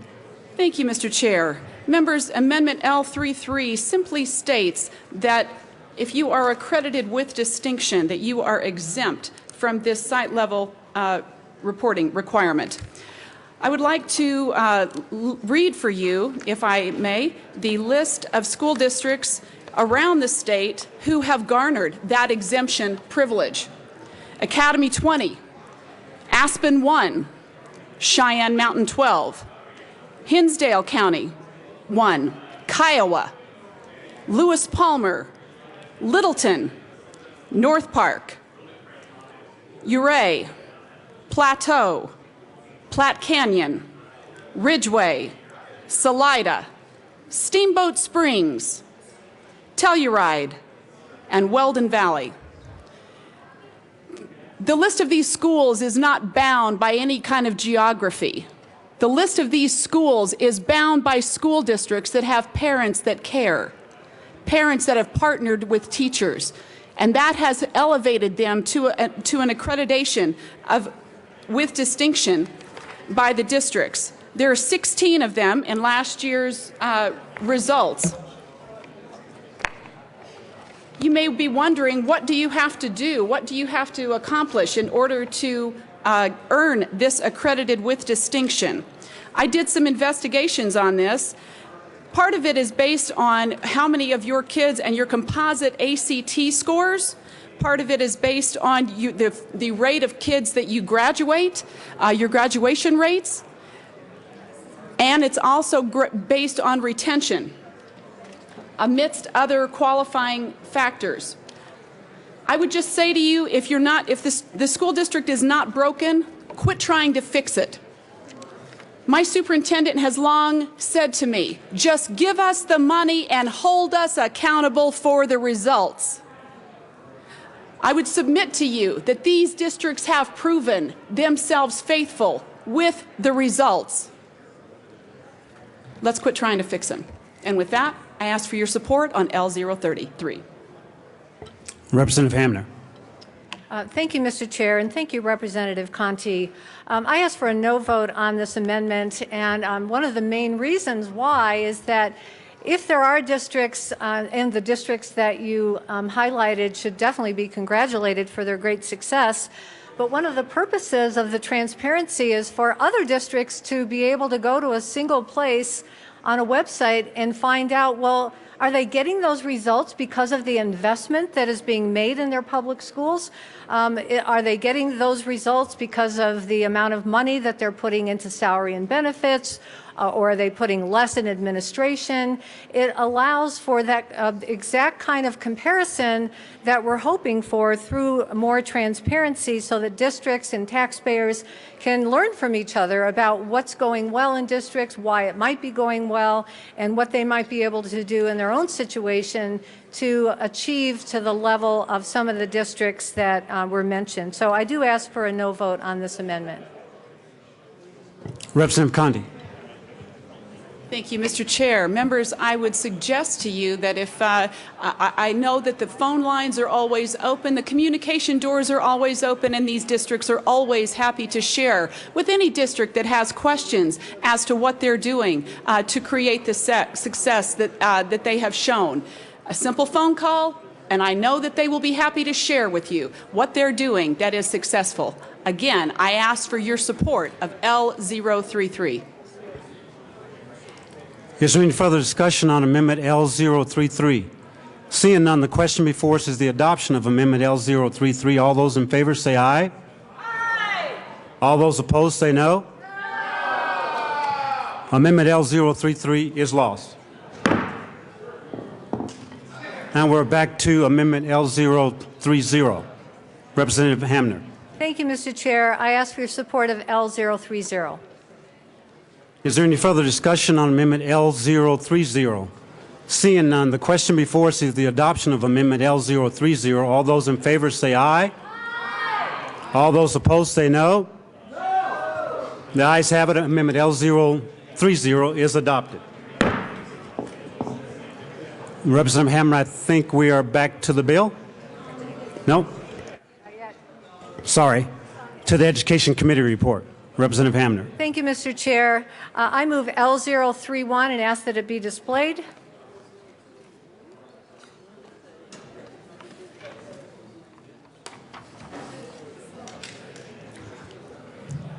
L031 has been properly moved and properly displayed. Representative Hamner to the amendment L031. Thank you, Mr. Chair. And colleagues, this is I call it a technical amendment. Earlier in discussion, we talked about the charter school language. L031 just moves that charter school language to a different part of state statute that talks about district reporting, and I ask for your support of that change in L031. Is there any further discussion on Amendment L031? Seeing none, the question before us is the adoption of Amendment L031. All those in favor say aye. Aye. All those opposed? The ayes have it. Amendment L031 is adopted. Back to the education report, Representative Hamner. Thank you, Mr. Chair. Colleagues, thank you. I'm sorry that took so long, but I appreciate all of the discussion. I ask for your support of the Education Committee report. Is there any further discussion on the Education Committee report? Seeing none. The question before us is the adoption of the Education Committee report. All those in favor say aye. Aye. All those opposed say no. The Education Committee report is adopted. Now are we to the bill? Okay. Representative Hamner to the bill. Thank you, Mr. Chair. Okay, colleagues, so where we are. As amended, House Bill 1292, the Student Success Act, begins the process of rebuilding K-12 funding that was struck hard during the past 5 years of Colorado's recession refills that commitment to K-12 within the parameters of our current state budget. Because of constitutional requirements and restrictions such as Tabor, the Gallagher Amendment, the funding of our public schools has shifted from a balance that used to be more heavily weighted at the local level to one that is more heavily weighted here at the state level. Some school districts have been successful in enhancing their budgets through local mill levy increases, and others have not. While Amendment 66 had hoped to bring new resources to the K-12 funding picture, its failure last November, coupled with declining local resources to K-12, has brought us to where we are today, fighting for existing resources in our state budget to support our school districts serving Colorado's children. We have worked hard every day of this session, Representative Murray and I, to listen to concerns and to bring forward solutions for K-12 funding this year. House Bill 1292 reduces the negative factor by $110 million. It doubles the amount of READ Act funding by $20 million. It puts in place additional funding for our charter school facilities by $13 million. It puts in place a study to determine what it will take for Colorado to move to an average daily membership student count system. With the adoption of L030, it makes transparency language less onerous as it appeared in the current language of the bill, finds a middle ground for increased transparency that is more reasonable for school districts. And finally, it puts resources, it allocates resources through the marijuana tax excise collected to support facilities throughout Colorado. I ask for your support of House Bill 1292. Representative Murray. Thank you, Mr. Chair. This bill, as many of you have come to realize, really represents the best and the most difficult of the job that we do here at the legislature. You know all of the meetings that we've had, you know all of the emails you've received, and the good news is that our superintendents, our school districts, our reform groups, they have all been engaged in a way that, and charter schools, you know, go down the list of all of the interested parties, have been involved in a way that they have never been involved before.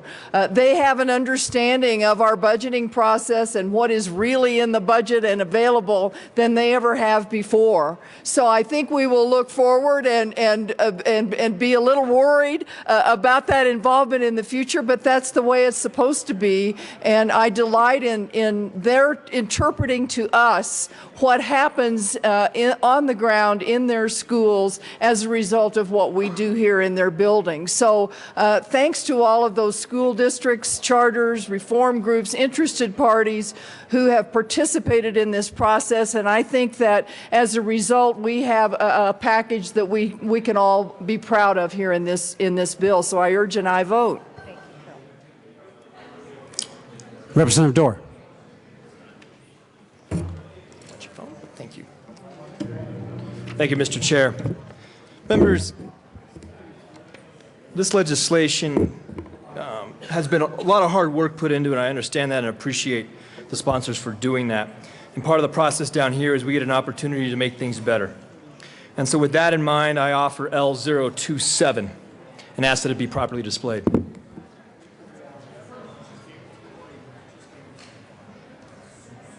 Okay. Thanks. Good?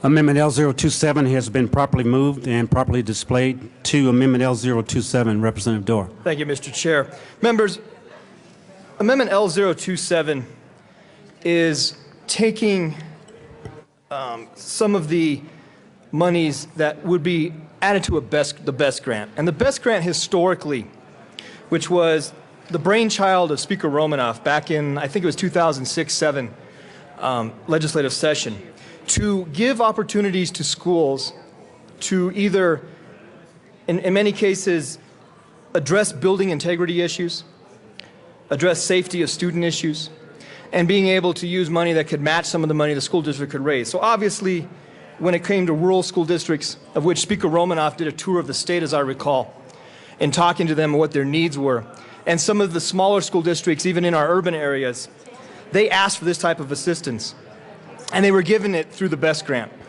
Representative Dorr, hold on just a second. Sure. Members, it's getting a little loud in here. Please be respectful to the well. I know the debate's been very long, but this is a very important debate. Thank you very much. Representative Dorr. Thank you, Mr. Chair. And so as the BEST grant has been used over the years, it has allowed schools to put on new roofs. It has allowed schools to make repairs that are necessary. It has allowed schools to create safety so that their students are safe in the classroom and outside it. And we want to make sure we continue that intent. And so in this legislation, there were parts added that were outside of that intent, outside of the historic usage. So what this amendment would do is it would allow that monies to be used in a current and consistent way with the historic intent of it, so that monies would be used continuing for building integrity. And we would allow the monies to be stayed when that integrity even meant a charter school for them to apply for the grant similarly, but take out the components within this legislation currently that are inconsistent with that usage of building integrity and building safety. So I think we get to the point where we want to get to. I would love your support for this, as I think it is a message saying the BEST grant has a place in our state and a continued place to be used in a way that it was intended to by Speaker Romanoff and the legislative body since then. And I ask for your support. Representative Hamner. Thank you, Mr. Chair, and thank you, Representative Dorr, for this amendment. We, going into this conversation today, we're trying to save something for the Senate to do, right? And so we knew that we still had work to do with the BEST program language, the way we have it currently worded in House Bill 1292. But as we are in the House, we can't always wait for the Senate, right? And so I actually am going to be supporting this amendment that Representative Dorr has brought forward. I will say just a couple things that I'm sad to see lose in this transition. I just want to be honest with you about that. In the language as originally written, well, when we first started even thinking about how to approach this legislative session with priorities, kindergartens. All-day, full-day kindergarten for every child in Colorado is a top priority, and you're not seeing much of that discussion here in House Bill 1292. Listening to districts, we realized that they didn't want to hear from us that we wanted more all-day kindergarten. They wanted negative factor money. So in order to be responsive to that need, we responded. So we discontinued discussion about furthering our mission of all-day, everyday kindergarten in Colorado at this time.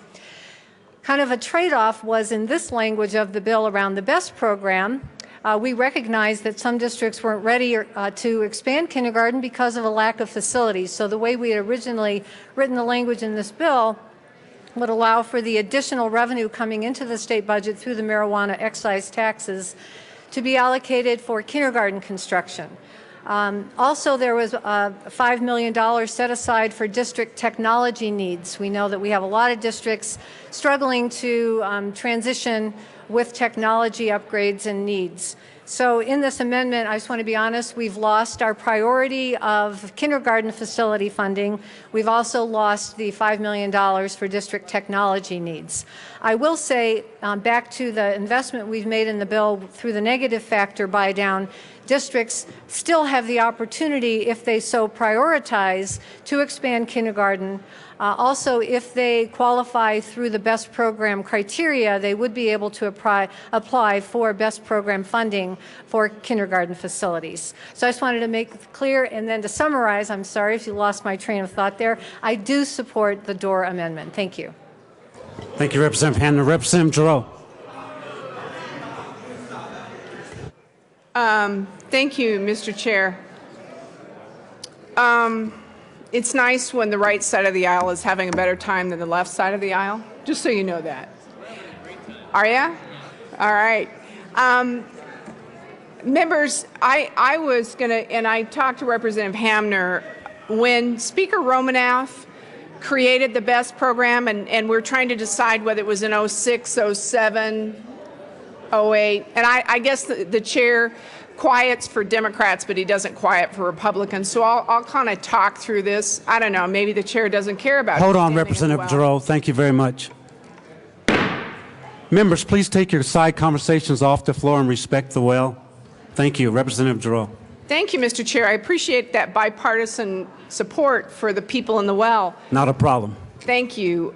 So, members, when Speaker Romanoff wrote the BEST bill, when he championed that legislation, you may remember he went across the state and he went to these rural schools, and he saw that there were heating systems that were lacking. There were some areas that, you know, the floor had given way and holes had appeared. So we're talking about life safety hazards in a really huge way. So on 1292, when I saw what was being done to the BEST dollars, I thought, I don't have to look any further. If we're going to take dollars away from rural schools, I'm going to be a no on this bill. So I appreciate the bill sponsor supporting this amendment. This amendment's important because of the work Andrew Romanoff did when he created the BEST program. It's probably the best outreach we can give for rural Colorado. I asked for an aye vote on this amendment, and it would be wonderful if we had a unanimous aye vote on this, because rural Colorado deserves the BEST program. Is there any further discussion on Amendment L027? Seeing none, the question before us is the adoption of Amendment L027. All those in favor say aye. Aye. All those opposed say no. No. Amendment L027 is adopted. Back to the bill, Representative Hamner. Thank you, Mr. Chair. And with that, I thank you all for caring so much about K-12 education. Before I came down to the Capitol, I was superintendent of schools. I absolutely had no idea that there was this much care and concern for public education. I think that through our discussions and legislation we're carrying, we've definitely sent a different message to our school districts that this legislature does care about K-12 education and does so in a bipartisan way. I ask for your support of House Bill 1292. Representative Murray. Thank you, Mr. Chair. And I guess in speaking to my side of the aisle, I agreed with you about the amendments on transparency. But this whole process has been to come up with the best possible bill that we can. And as I've said before, there is no perfect bill. So in your mind, this may not be the perfect bill, but I would say that considering where we have come in our discussions in the past few weeks, this is an amazing product that we've all developed together. So I urge your aye vote. Thank you. Is there any further discussion on House Bill 1292? Yes, Madam Pro Tem, Representative Fields. Speaker Pro Tem. Thank you, Mr. Chair. And I stand in strong support of House Bill 1292, the Student Success Act. What I really like most about this bill are the two words, students and success. Because when you couple those things together, that means that we're investing in our future.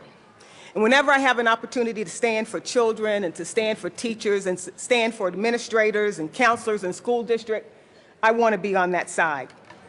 Because I believe that students are our future.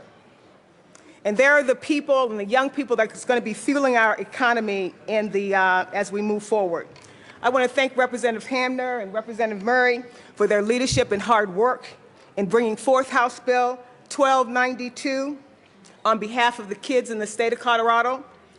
I sit on the House Education Committee, and I sat through 7 hours of testimony where we had superintendents from across our state come in to express their concerns about the negative factor. They told us over and over again that they had to make tough decisions when they were asked to reduce funding. But they did it in a strategic way because they tried to do it in a way that would not touch the classrooms, in a way that would not touch the quality teachers that we have in those classrooms. Each school district described their challenges as it related to how they coped with those budget cuts. I remember in Aurora School District, they had public meetings in Aurora, and we solicited community input about how to address the impact of these budget cuts. And after enduring years and years of budget cuts, they had one request, which I felt was a common theme in what we heard. And that common theme was to buy down the negative factor. I saw my colleagues, Mary and Hamner, sit there patiently, and they listened to all the feedback.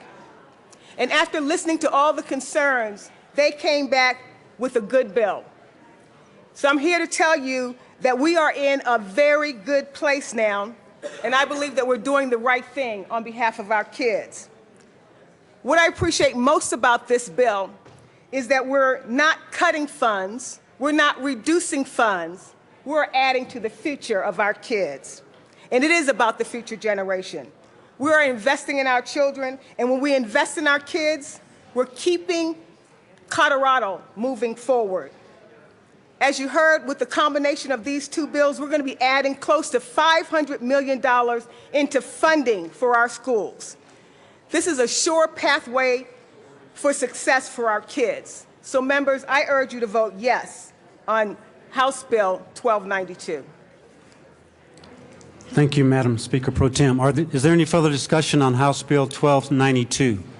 Seeing none, the question before us is the passage of House Bill 1292. All those in favor say aye. Aye. All those opposed say no. House Bill 1292 is passed. Mr. Kohler, please read the title to House Bill 1298. House Bill 1298, Representatives Hamner and Buckner, also Senators Kerr and Stedman, concerning the financing of public schools in connection with making appropriation. And Representative Hamner is back. Welcome back. Thank you, Mr. Chair. Sorry, colleagues, you're getting way too much of me today, but I move House Bill 1298 and the report from the Education Committee and the Appropriations Committee. To the Appropriations Report, Representative Hamner. Thank you, Mr. Chair. In the Appropriations Committee, several amendments were adopted to the bill. One, as I mentioned earlier, about the English Language Learner Program. We amended the bill in appropriations to bring the English Language Learner Program language from House Bill 1292 right into 1298. That brings along with it $30.5 additional million to support our English language learners in Colorado. I'm very proud of that. Also, in the Appropriations Committee, there was an amendment adopted to conform the language between House Bill 1292 and 1298 as it pertained to the additional funding to buy down the negative factor. So I ask for your support of the Appropriations Committee report. Is there any further discussion on the Appropriations Committee report?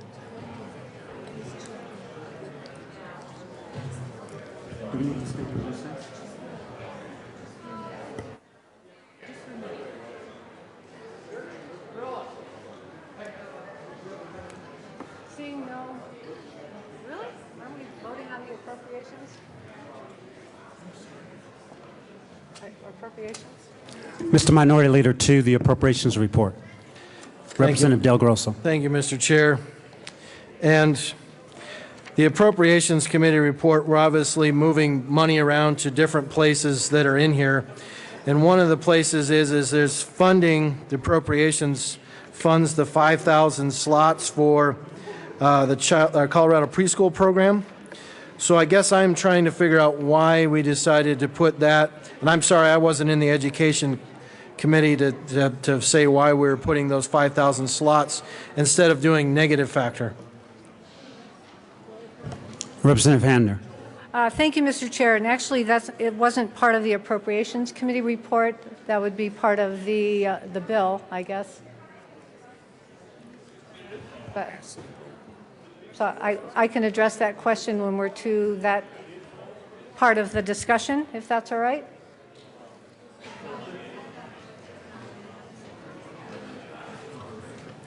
Committee will stand in a brief recess.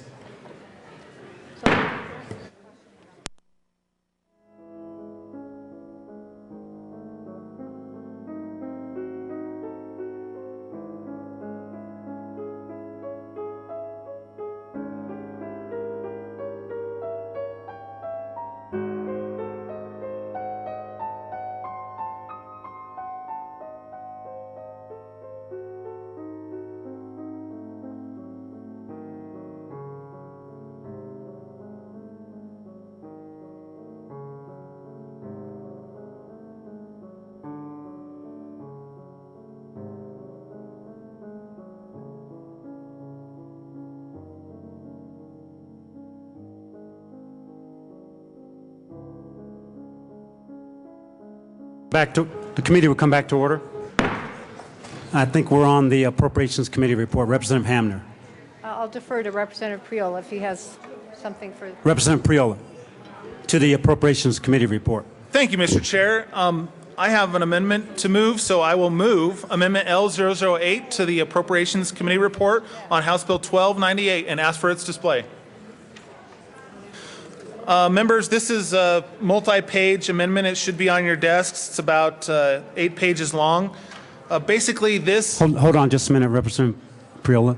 The amendment has been properly moved and now is displayed. It's, like Representative Priola said, it's the multi-page amendment and is on your desk to the multi-page amendment, L008, Representative Priola. Thank you, Mr. Chair. Members, I encourage you to take a look at this amendment, especially the front page where it talks about the GREAT Act. And this is a 4-year pilot, $4 million, that will help ensure that the most highly effective educators are incentivized to teach in our at-risk and turnaround schools and our most in-need children. It's again, it's a 4-year pilot. We'll have a report that comes from it to find out if this is the right way to go, if the money was spent in a wise manner. The money comes from the, I believe, from the 3 and 4-year-old funding in the bill. I ask for an aye vote. Is there any further discussion on the amendment L008? Representative Hamner. Thank you, Mr. Chair. And colleagues, I ask for a no vote on this amendment. I do appreciate Representative Priola trying to amend one of his bills that died in Education Committee onto this bill. But we did have a full hearing on this concept in the Education Committee. It's actually an interesting idea that conceptually I think is the right thing to do, to reward teachers in this way, but I think currently, we have local school boards that make those kinds of decisions in Colorado, and if they decide that they'd like to incentivize teachers for working in different schools, that they certainly have the ability to do that, especially in light of the additional funding that we're able to apply to their budgets going into next year. So I don't think that this is the right way to accomplish this, and ask for a no vote. Thank you. Is there any further discussion on amendment L008? Representative Priola. Thank you, Mr. Chair. Members, again, I ask you to support this amendment. This is an important amendment. It takes money that is currently about $17 million, I believe, for early childhood, and it focuses it on the kids that are already in school, kindergarten through 8th grade. This does not apply to high school because research shows us that having a highly effective teacher in front of kids K through 8 helps close the achievement gap far better than necessarily high school. So this is a targeted, thoughtful, researched way of trying to help these kids in turnaround and priority improvement districts, as well as incentivize most highly effective teachers that we have in this state through the implementation of Senate Bill 191 that is coming down the pipe. I ask you, seriously consider and vote for this amendment. It is a way to move the state of Colorado forward concerning educating our kids. It's only taking $4 million from the early childhood, which has not even been spent yet. That's a new portion of the school finance bill. I ask for an aye vote on L008. Representative Pettiston. Thank you, Mr. Chair. Well, folks, we are doing so little this year for early childhood that to take the little that's there and apply it to a bill that was already lost in Education Committee, I think makes no sense. Research tells us that the biggest bang for our education buck, the biggest, is early childhood education and getting kids ready, school ready, is what levels the playing field for our students. So in good conscience, colleagues, we just cannot do this. I ask for a no. Is there any further discussion on amendment L008? Seeing none, the question before us is the adoption of amendment L008. All those in favor say aye. Aye. All those opposed say no. No. Amendment L008 is lost.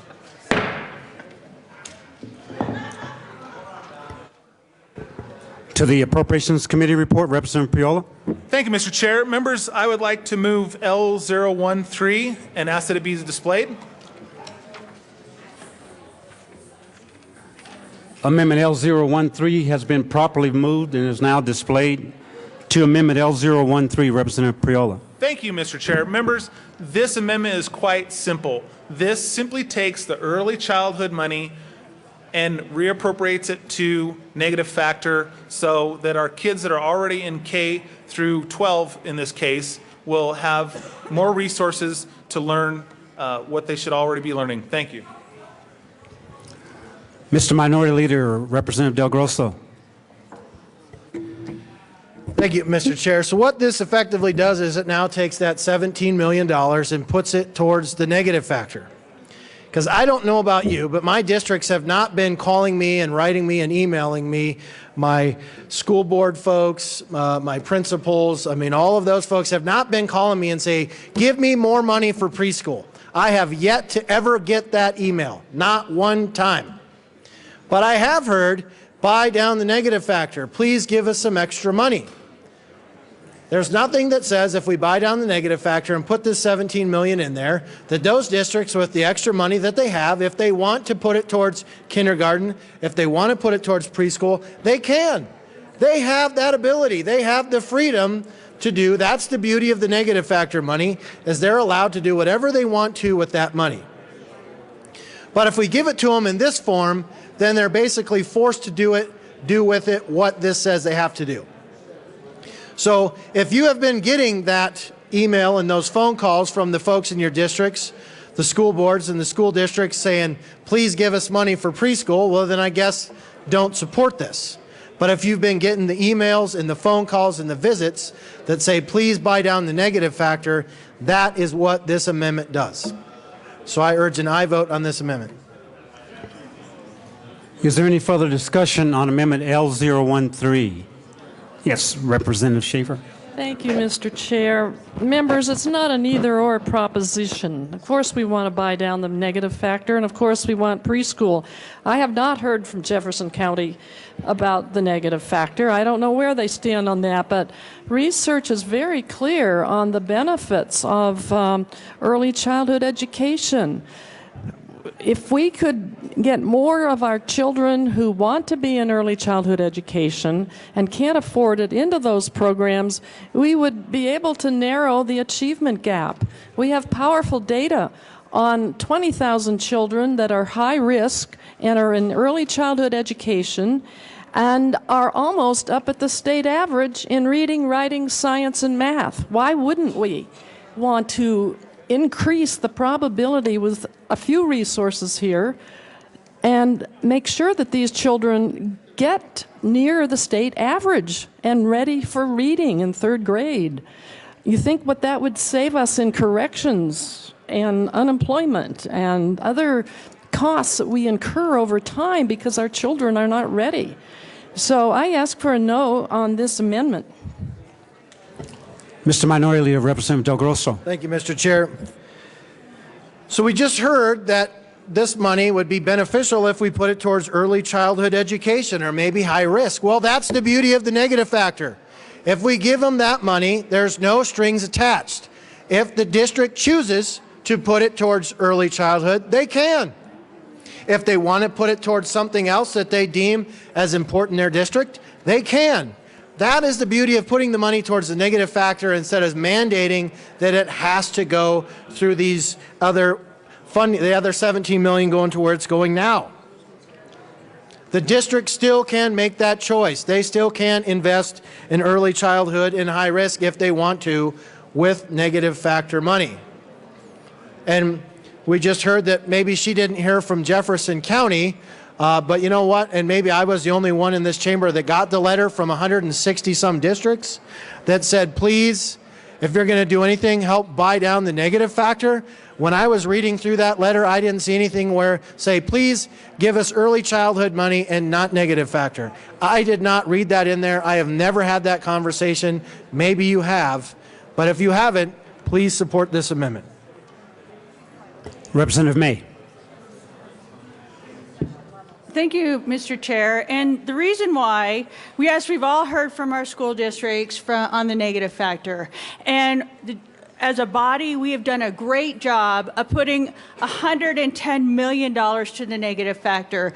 The issue with the negative factor is that you have to do roughly $5 more in the future. So you're talking $550 million that we're having to put forth. So this is what you're going to do. If you do $17 million additional today, it's going to cost you $85 million out year, because of the mandatory inflation increases that we have to do.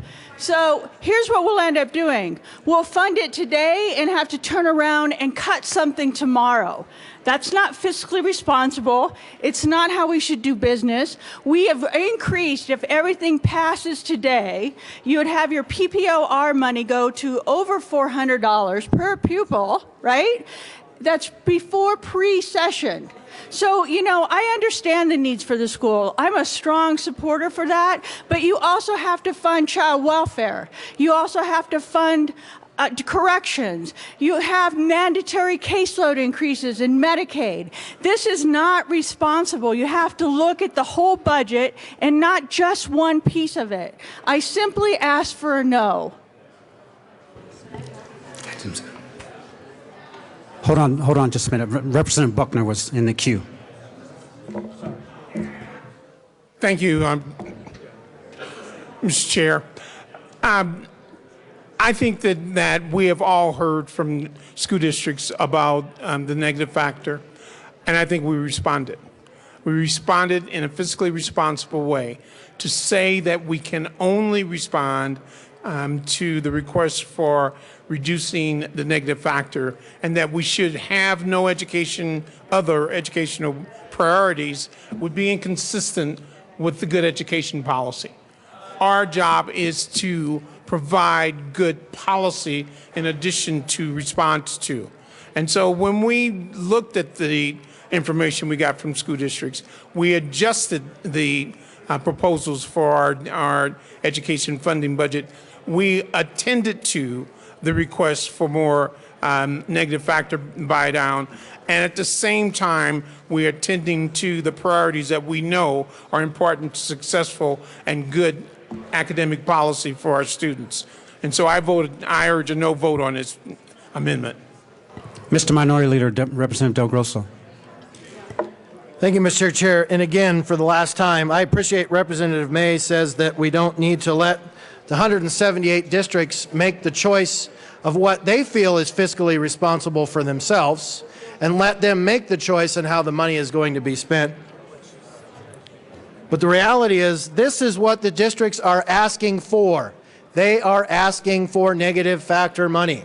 Now, we might have our own list of priorities here that we think are priorities under this building, but the 178 districts that are actually teaching and educating our kids out in the districts around the state, they're telling the 65 members under this dome, that is, your priority is not our priority. They are not asking for 5,000 preschool slots. I never got that letter, and I guarantee you never got that either. They have said, buy down the negative factor. Yes, it will grow in the future, but the reality is the negative factor is still going to be there unless we start addressing that. So Representative May's premise is the negative factor really kind of doesn't exist, and we're never going to have to address that in the future. We put $42 million extra into the negative factor this year just so it didn't grow. So the sooner that we address the negative factor and start buying that down, we don't have to continue to put $42 million in every year to stop it just from growing. District said, give us the money, no strings attached, let us make the decisions that we want to make for ourselves. I urge an aye vote on this amendment. Madam Speaker Pro Tem, Representative Fields. Thank you, Mr. Chair, and thank you, Minority Leader Del Grosso. You talked about you didn't get the memo. Well, I got the memo. And the research is very clear. It's so very important to invest in early childhood education. The research is clear. So that's the memo. When you can give a child early access to education where they can learn their alphabets and they can learn their colors and they can learn their numbers, it makes them prepared for kindergarten. I got the memo. And I believe that every child in the state of Colorado must have access to quality education, and it starts with early childhood education. So I vote no on this amendment. Representative Pittston. Thank you, Mr. Chair. Well, what districts want more than anything is to have kids coming to the district at kindergarten level ready to be in school, having the background that they need to have to start right out level with all the other students. What districts don't need are students coming at the kindergarten level that don't have any background of education, and that's what early childhood does. One of my colleagues down here a few years ago said to me, well, Sherilyn, children that are 3 and 4 years old need to be at home with their mothers. And I couldn't even come back to that because that's not the universe we live in. It is for some kids. It is for my grandkids and maybe your grandkids and your kids. But look at the real world out there, the real world of 3 and 4-year-olds who don't get the stimulation they need to start out ready to learn with their kindergarten peers. Those are the kids we're fighting for. If we defund early childhood, preschool, we are sending more kids to kindergarten unprepared, more at-risk kindergartners. So let's start the process where it needs to be, with the 3 and 4-year-olds. Thank you.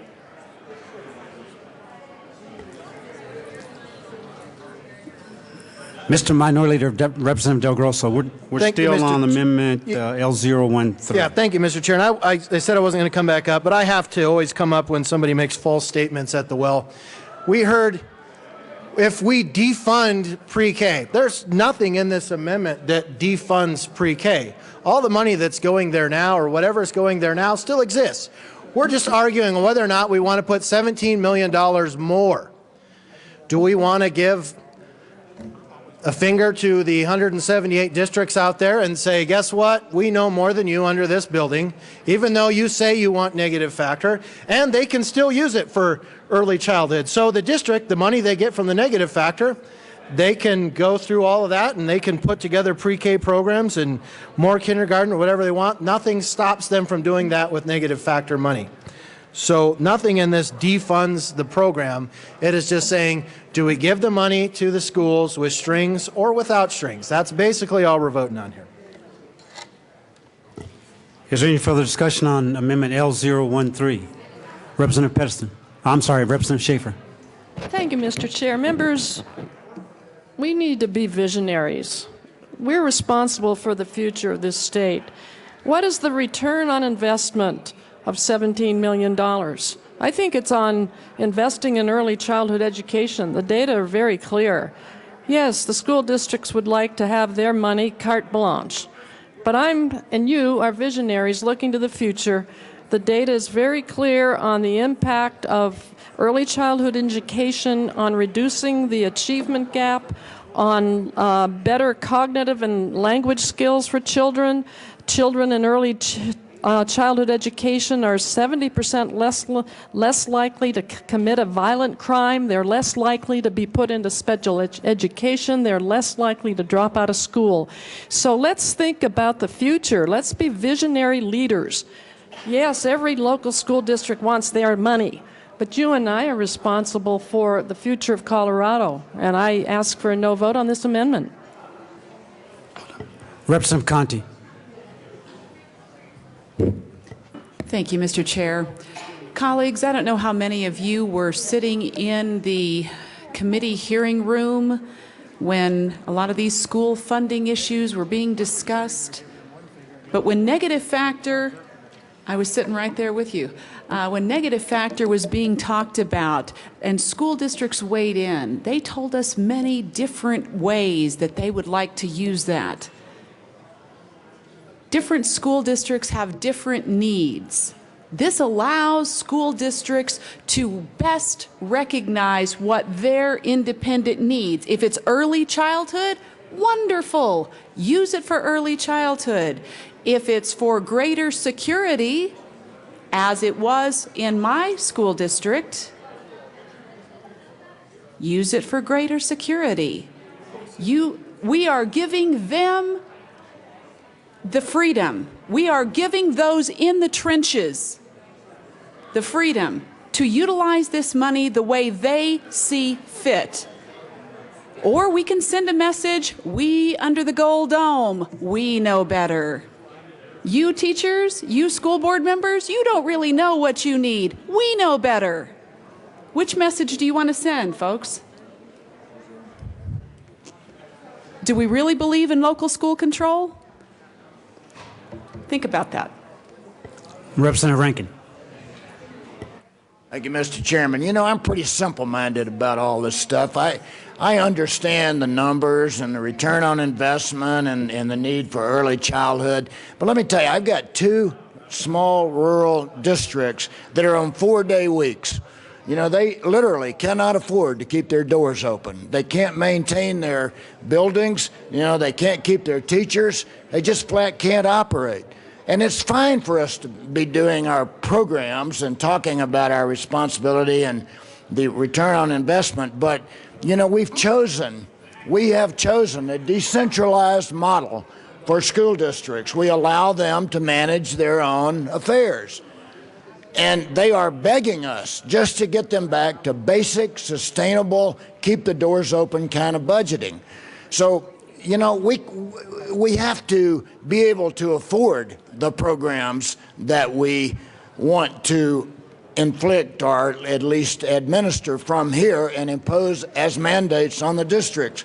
We cannot afford this program. We have to give these people, we first have to get them back to base funding that keeps the doors open.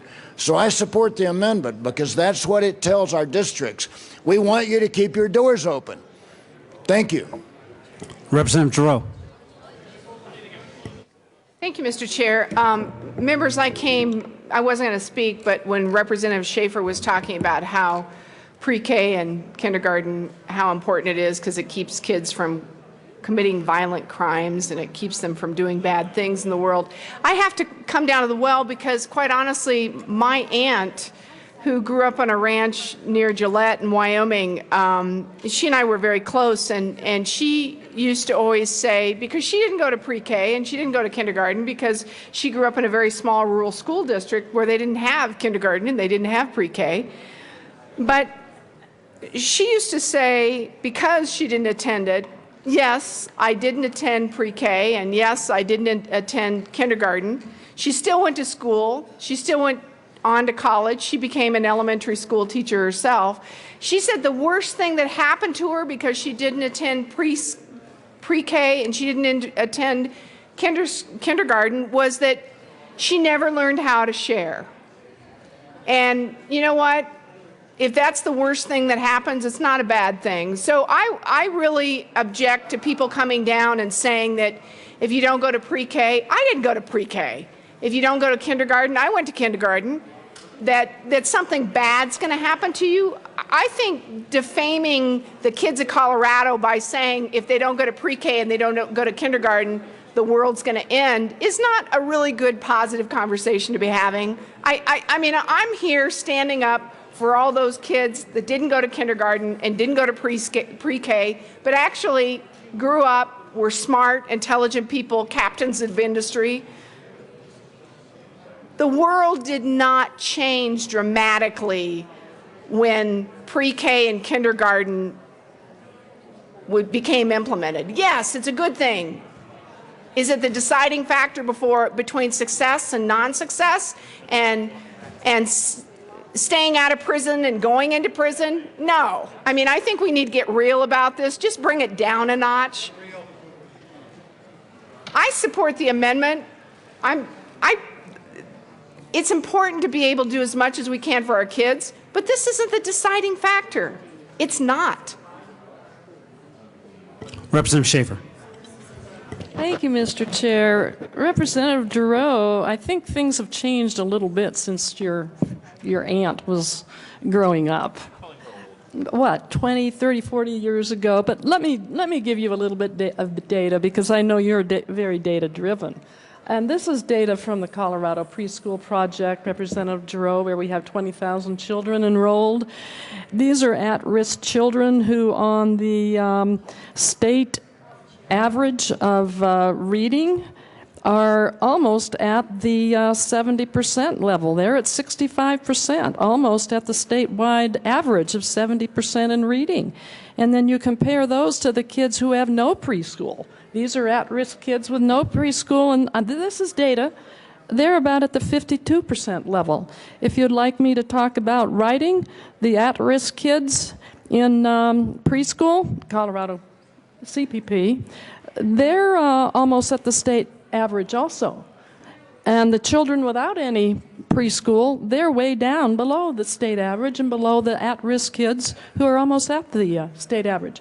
The same goes for writing, or for math and for science. So I think that you and all of us are looking to the future and looking to how we can invest now to prevent the problems and the greater costs later. So I'm glad that some of us didn't need preschool 100 years ago, like myself, but this is today. This is 2014, and we have a very different family structure now.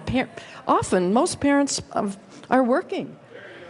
Do we want their children watching television all day, or sitting with their grandparents and not having a structured, quality learning environment?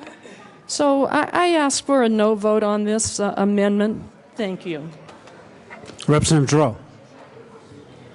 Thank you, Mr. Chair. Well, Representative Schaefer, I don't think that grandparents are poor caregivers. And the fact that you would say that if a grandparent is taking care of a child because that child's not in kindergarten or pre-K, that there's no structure to their life, I actually think that's insulting. The other thing I think that's insulting is when we use scare tactics against the parents of Colorado and saying, if you don't support this X, Y, and Z for K through 12, your child's going to lose their teacher, your child's going to end up in prison. I mean, these are all scare tactics. And I think what you can do is approach this in a reasonable manner.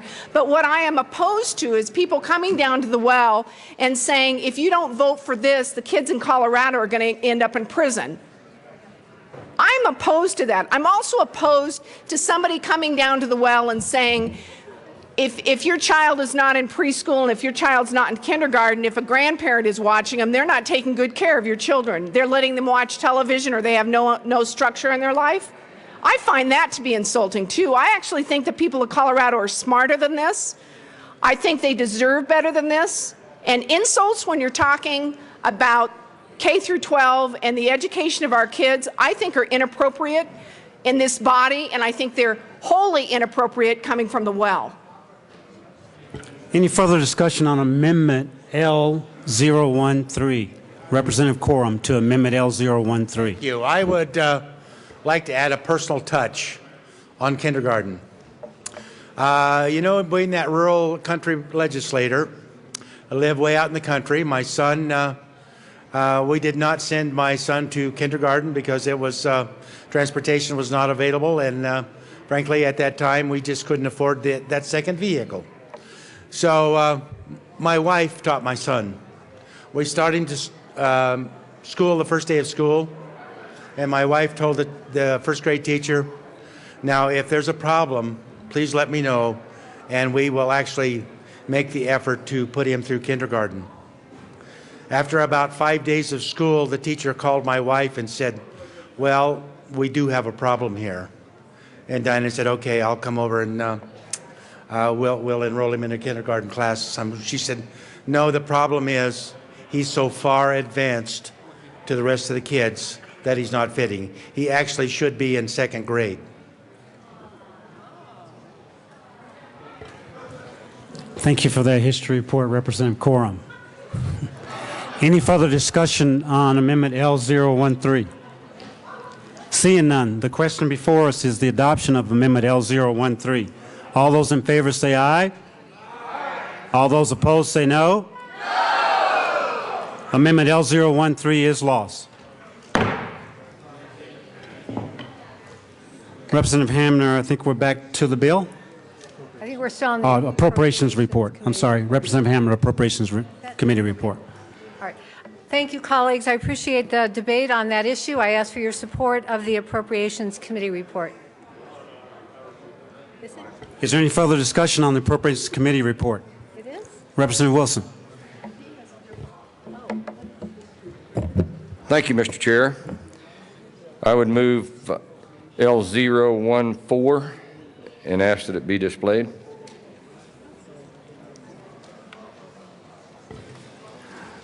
Amendment L014 has been properly moved and properly displayed. To the amendment L014, Representative Wilson. Thank you, Mr. Chair. This amendment allocates the appropriation to e-care slots to fund .58 kindergarten. Now wait before you circle the wagons and shut me out, okay? Just hear me out on this. Because I certainly agree with Representative Field and Representative Penniston on the value of early education. But my question, colleagues, is why do we continue to ignore the 800-pound gorilla in this chamber? And I think we need to address that. We do not have a K-12 system in Colorado. We have a .58 K system. We fund .58 kindergarten. So what is that 800-pound gorilla? The 800-pound gorilla we're not addressing is that over 90% of our school districts, over 160 out of 178 school districts, have ponied up and fully fund kindergarten. You talk about a negative factor, colleagues. I asked for the fiscal note when I was fantasizing about running a fully funding kindergarten bill.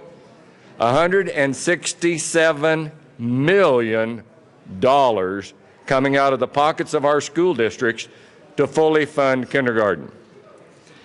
So my question is, why do we continue to pour money into building up this wave of students coming into our kindergarten programs and continue to put the kindergarten funding on the backs of our district?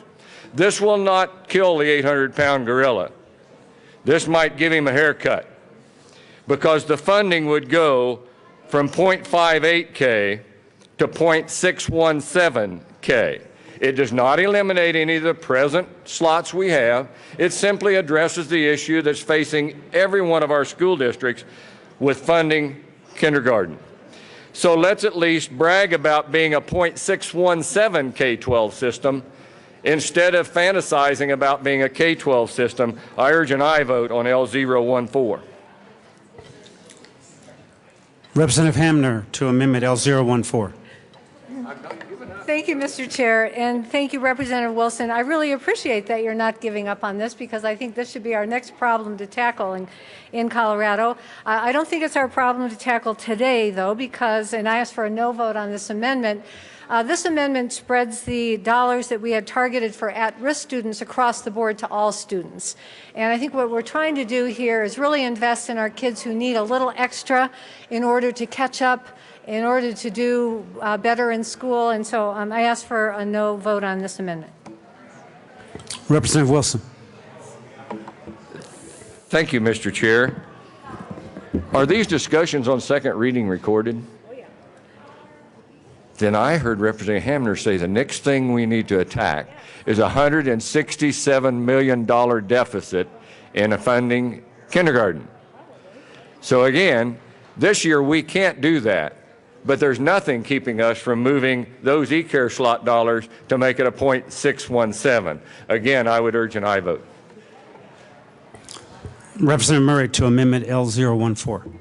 Thank you, Mr. Chair. I am in such admiration of this amendment because it's all about our constitutional mandate to provide K-12 education. And we really are not doing that now. We've interpreted that .58 kindergarten is okay. So instead of adding slots or adding programs, we are funding current programs, current kindergarten, which constitutionally we are supposed to be doing as a legislature. So what we're doing with this amendment is increasing the amount of money that we give to schools who are currently providing kindergarten.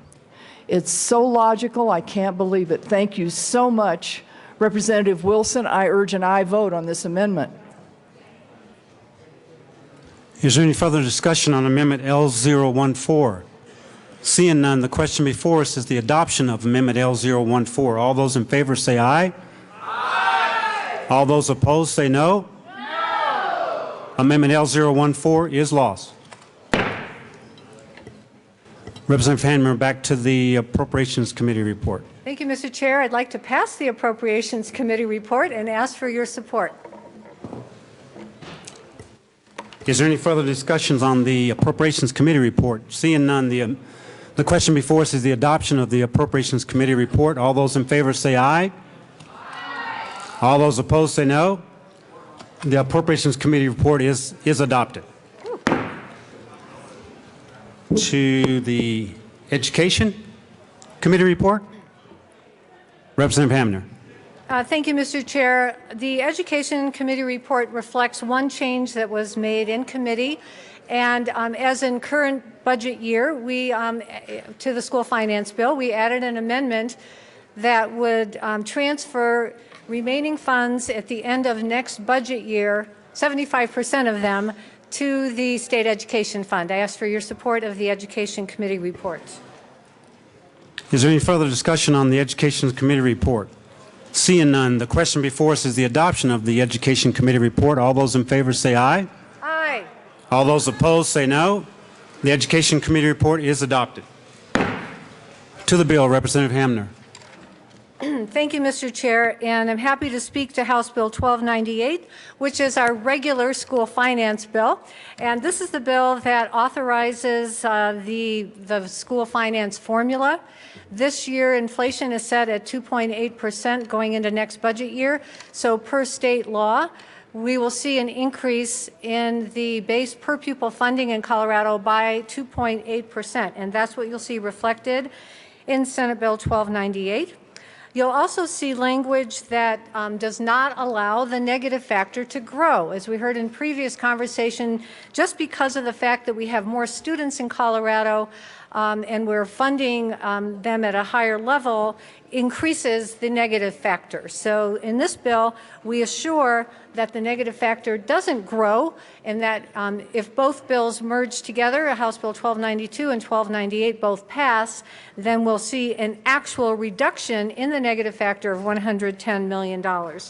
And that is an important aspect of this bill. As you heard in the discussion on the Appropriations Committee report, we are adding 5,000 new slots for at-risk preschoolers and kindergartners. We are also amending the Appropriations Committee report amended back in the English Language Learner Program changes along with $30.5 million to support those students throughout Colorado. There are other small changes in the bill, but I ask for your support of House Bill 1298. Representative Buckner. Thank you very much. I also ask for your support on House Bill 1298. Additional funding to ELL students is a significant improvement to current condition for those students. It not only increases funding dramatically, it helps school districts that were paying additional funds beyond what was being allocated for these students. It was one of the most expensive programs as far as underfundedness was concerned, and we're helping remedy that with this bill. I encourage you to support the School Finance Act. It does the best that we possibly can in recovering from the past funding issues that we had in Colorado, and I encourage your support. Vote yes for 1298. Representative Hamner. Thank you, Mr. Chair. I move L010 and ask that it be displayed.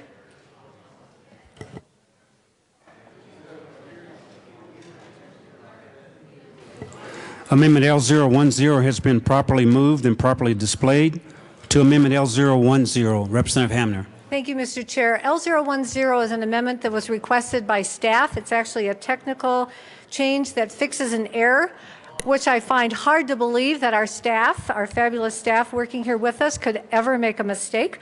But there's one minor change that has to do with the allocation of the Best Program Awards to make sure that those awards are offered on or after July 1, 2014. I ask for your support of L010. Is there any further discussion on Amendment L010? Seeing none, the question before us is the adoption of Amendment L010. All those in favor say aye. Aye. Aye. All those opposed say no. The ayes have it. Amendment L010 is adopted. I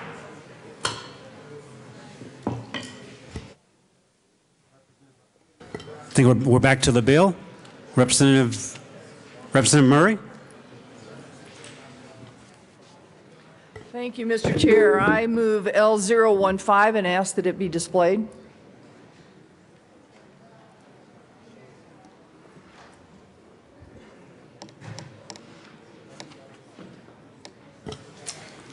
Amendment L015 has been properly moved and properly displayed. To the Amendment L015, Representative Murray.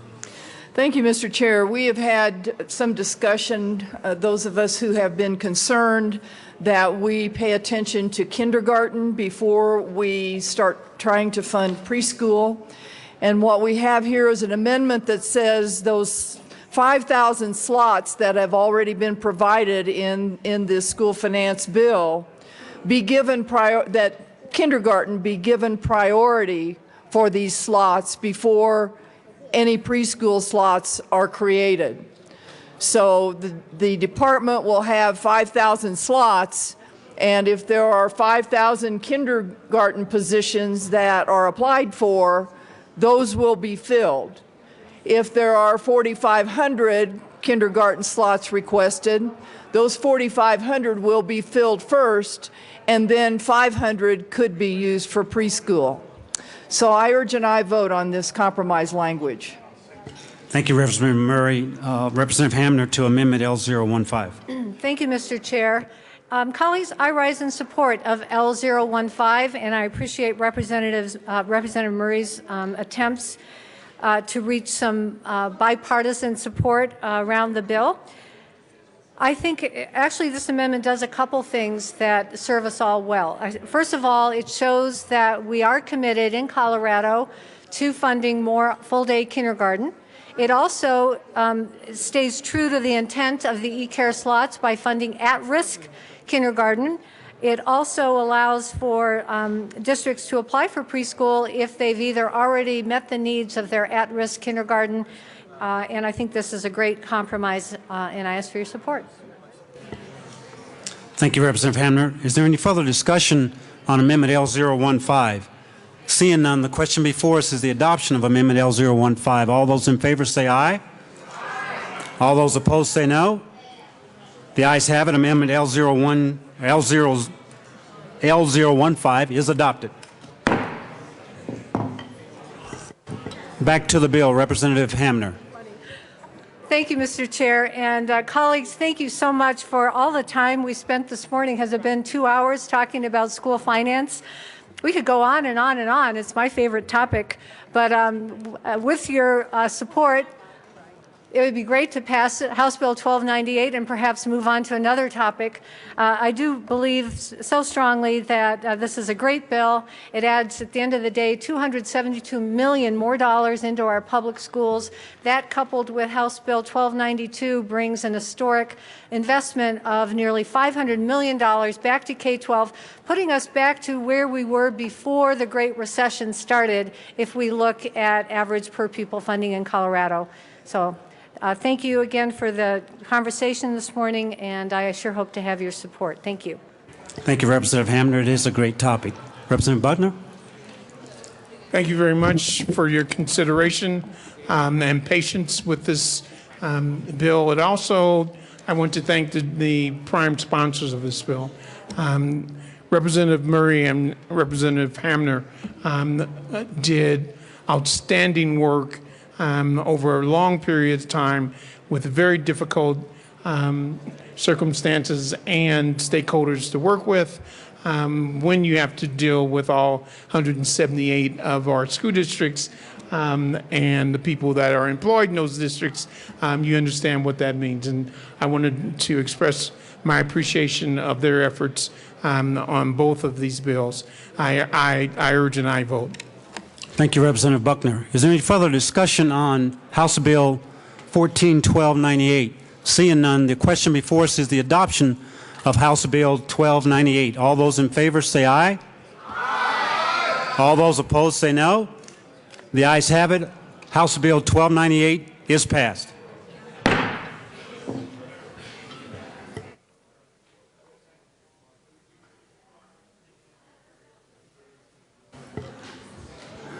Mr. Assistant Majority Leader, Representative Pabon. Thank you, Mr. Chair. Let's put the committee in a brief recess. Seeing no objection, the committee will be in a brief recess.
The committee will come back to order.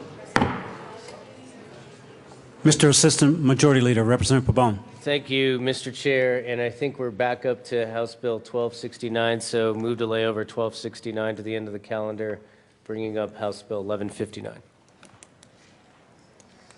1269 will be, on the request of the Representative Pabon, House Bill 1269 will be laid over to the end of the calendar.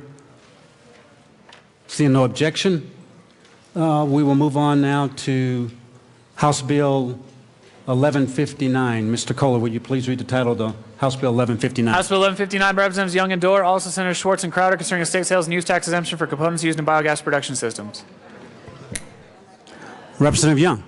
Thank you, Mr. Chair. I move House Bill 1159 and the report of the Committee on Appropriations, Finance, and Agriculture, Livestock, and Natural Resources. To the Appropriations Committee report. Representative Young. Thank you, Mr. Chair. We have Amendment L005 to offer on the Appropriations Committee report. I move L005. Thanks. And ask that it be displayed. Amendment L005 to the Appropriations Committee report has been properly moved and is now displayed. To Amendment L005, Representative Young. Thank you, Mr. Chair. This essentially eliminates the restriction to a $75,000 cap per project, but maintains the maximum aggregate amount in a year to $300,000. I ask for your aye vote. Is there any further discussion on Amendment L005? Mr. Minority Leader, Representative Del Grosso. Thank you, Mr. Chair. Members, I would also agree that this is a good amendment and urge an aye vote.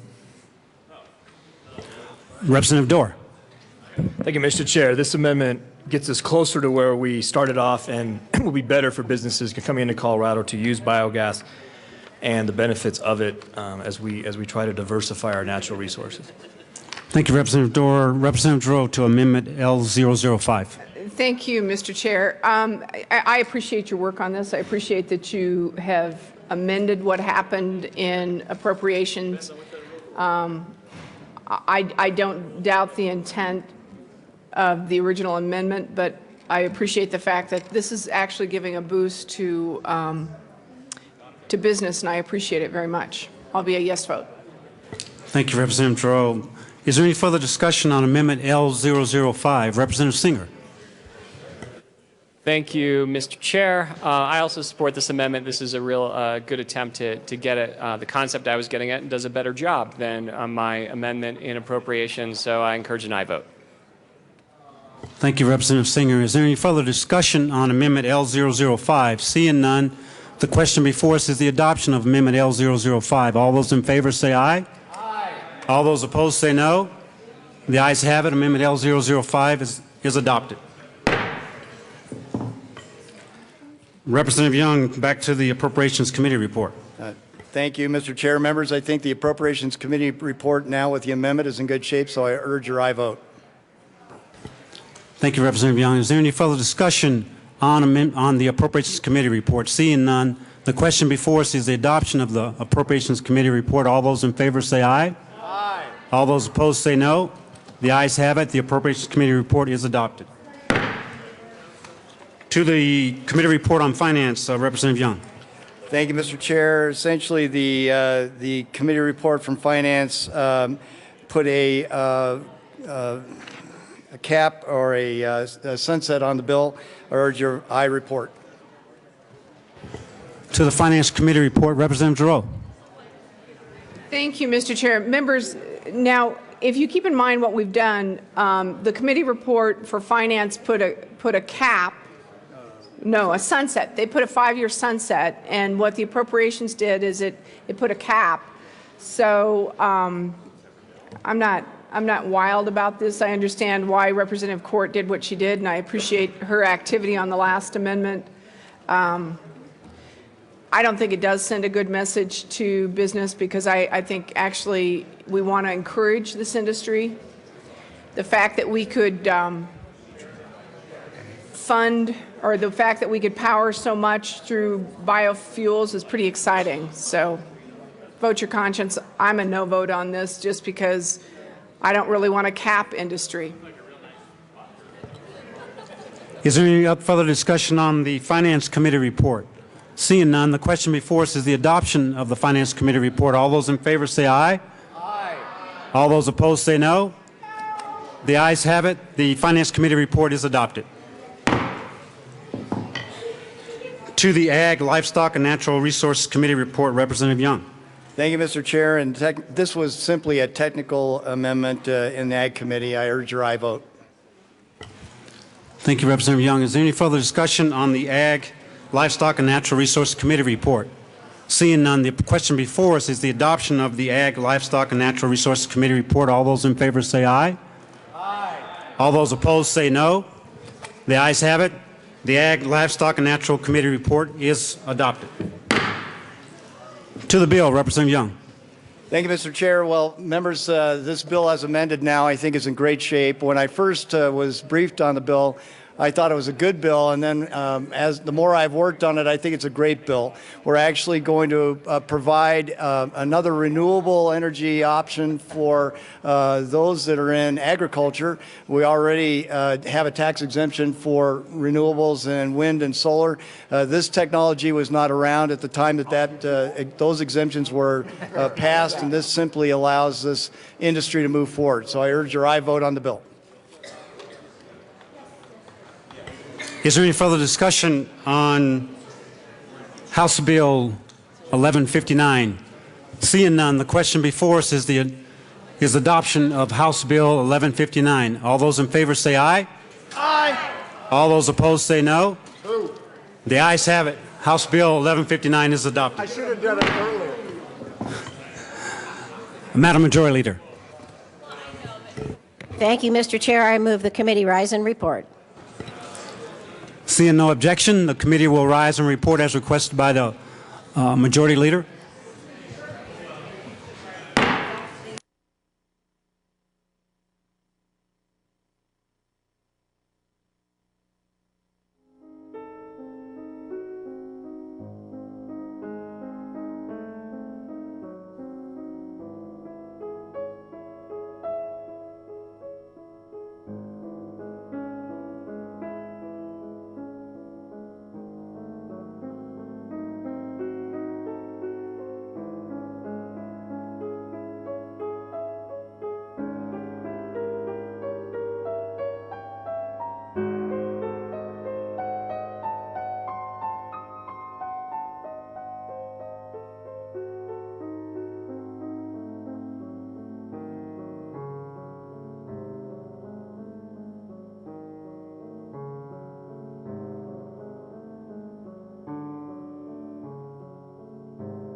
The House will come back to order. Mr. Kohler, please read the report of the Committee of the Whole. Mr. Speaker, the Committee of the Whole begs leave to report as in consideration of the following tax bills being second reading thereof and makes following recommendations thereon. House Bills 1159 amended, 1292 amended, 1298 amended, and 1354 passed on second reading in order and gross placed on counter for third and final passage. Representative Exum. You've heard the motion. There are amendments at the desk. Mr. Kohler, please read the Wilson amendment to the report of the Committee of the Whole. Representative Wilson moved to amend the report of the Committee of the Whole to reverse the action taken by the committee and not adopting the following Wilson Amendment, L023 to House Bill 1292, to show that said amendment, as amended by L032 to House Bill 1292, passed, with the following Hamner Amendment, L030 to House Bill 1292, lost, and that House Bill 1292, as amended, passed. Representative Wilson. Thank you, Mr. Speaker. I move the Wilson Amendment to the report of the Committee of the Whole and ask that it be displayed. Amendments properly displayed. To the amendment, Representative Wilson. Thank you, Mr. Speaker. Colleagues, I really wanted to keep this simple. Unfortunately, we say on the farm that ain't going to happen. So saddle up, hang on, the ride's about to happen. Representative McCann questioned as to why the intent was not to require more information. I would like to respond to that by asking a question. Members, how many of you have looked into the CDE website to see what's actually required to be reported? Now, I'm not going to embarrass anybody by asking for a show of hands, but I'm assuming the majority of us would say, I've got better things to do. Well, I want to tell you what's actually reported. What do you want to know? I just happen to have here Littleton Public Schools, so it wouldn't look like I was fostering the rural and small school agenda. I have their report to their public. This is a publication, folks. What do you want to know? Expenditures by schools, not just elementary, middle, high school, but by schools, page 56. Do you want to know how about charters? Check page 52. How about daycare? That one surprised me. You know, in rural and small schools, we don't have that. How about daycare? That's page 114. How about the huge amounts that are spent on those expensive administrators like superintendents, like myself, and principals back there, Representative Buckner? Well, yep, that's all in here too. That's all in the book. They already reported. Schools are reporting, colleagues. Now, rural and small schools don't publish this. We don't have the funding nor the printing presses to do it. But we literally publish reams of paper to report to our constituents. So here you go. This amendment is simple. It's transparent. CDE will use the information they have to put a simple report on their website and say to the public, in case you're really interested and lacking something to read, this is where you go for more information. Second thing is it's simple. It's going to be easily understood. And if you haven't read this book, it's not so easy to understand. It needs to be simple. And the third thing is it's affordable.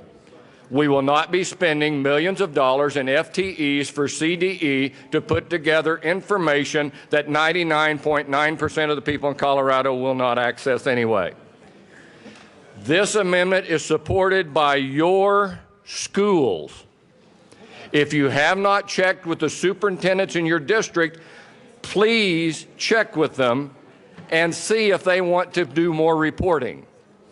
I've got a sneaking suspicion they're going to say no.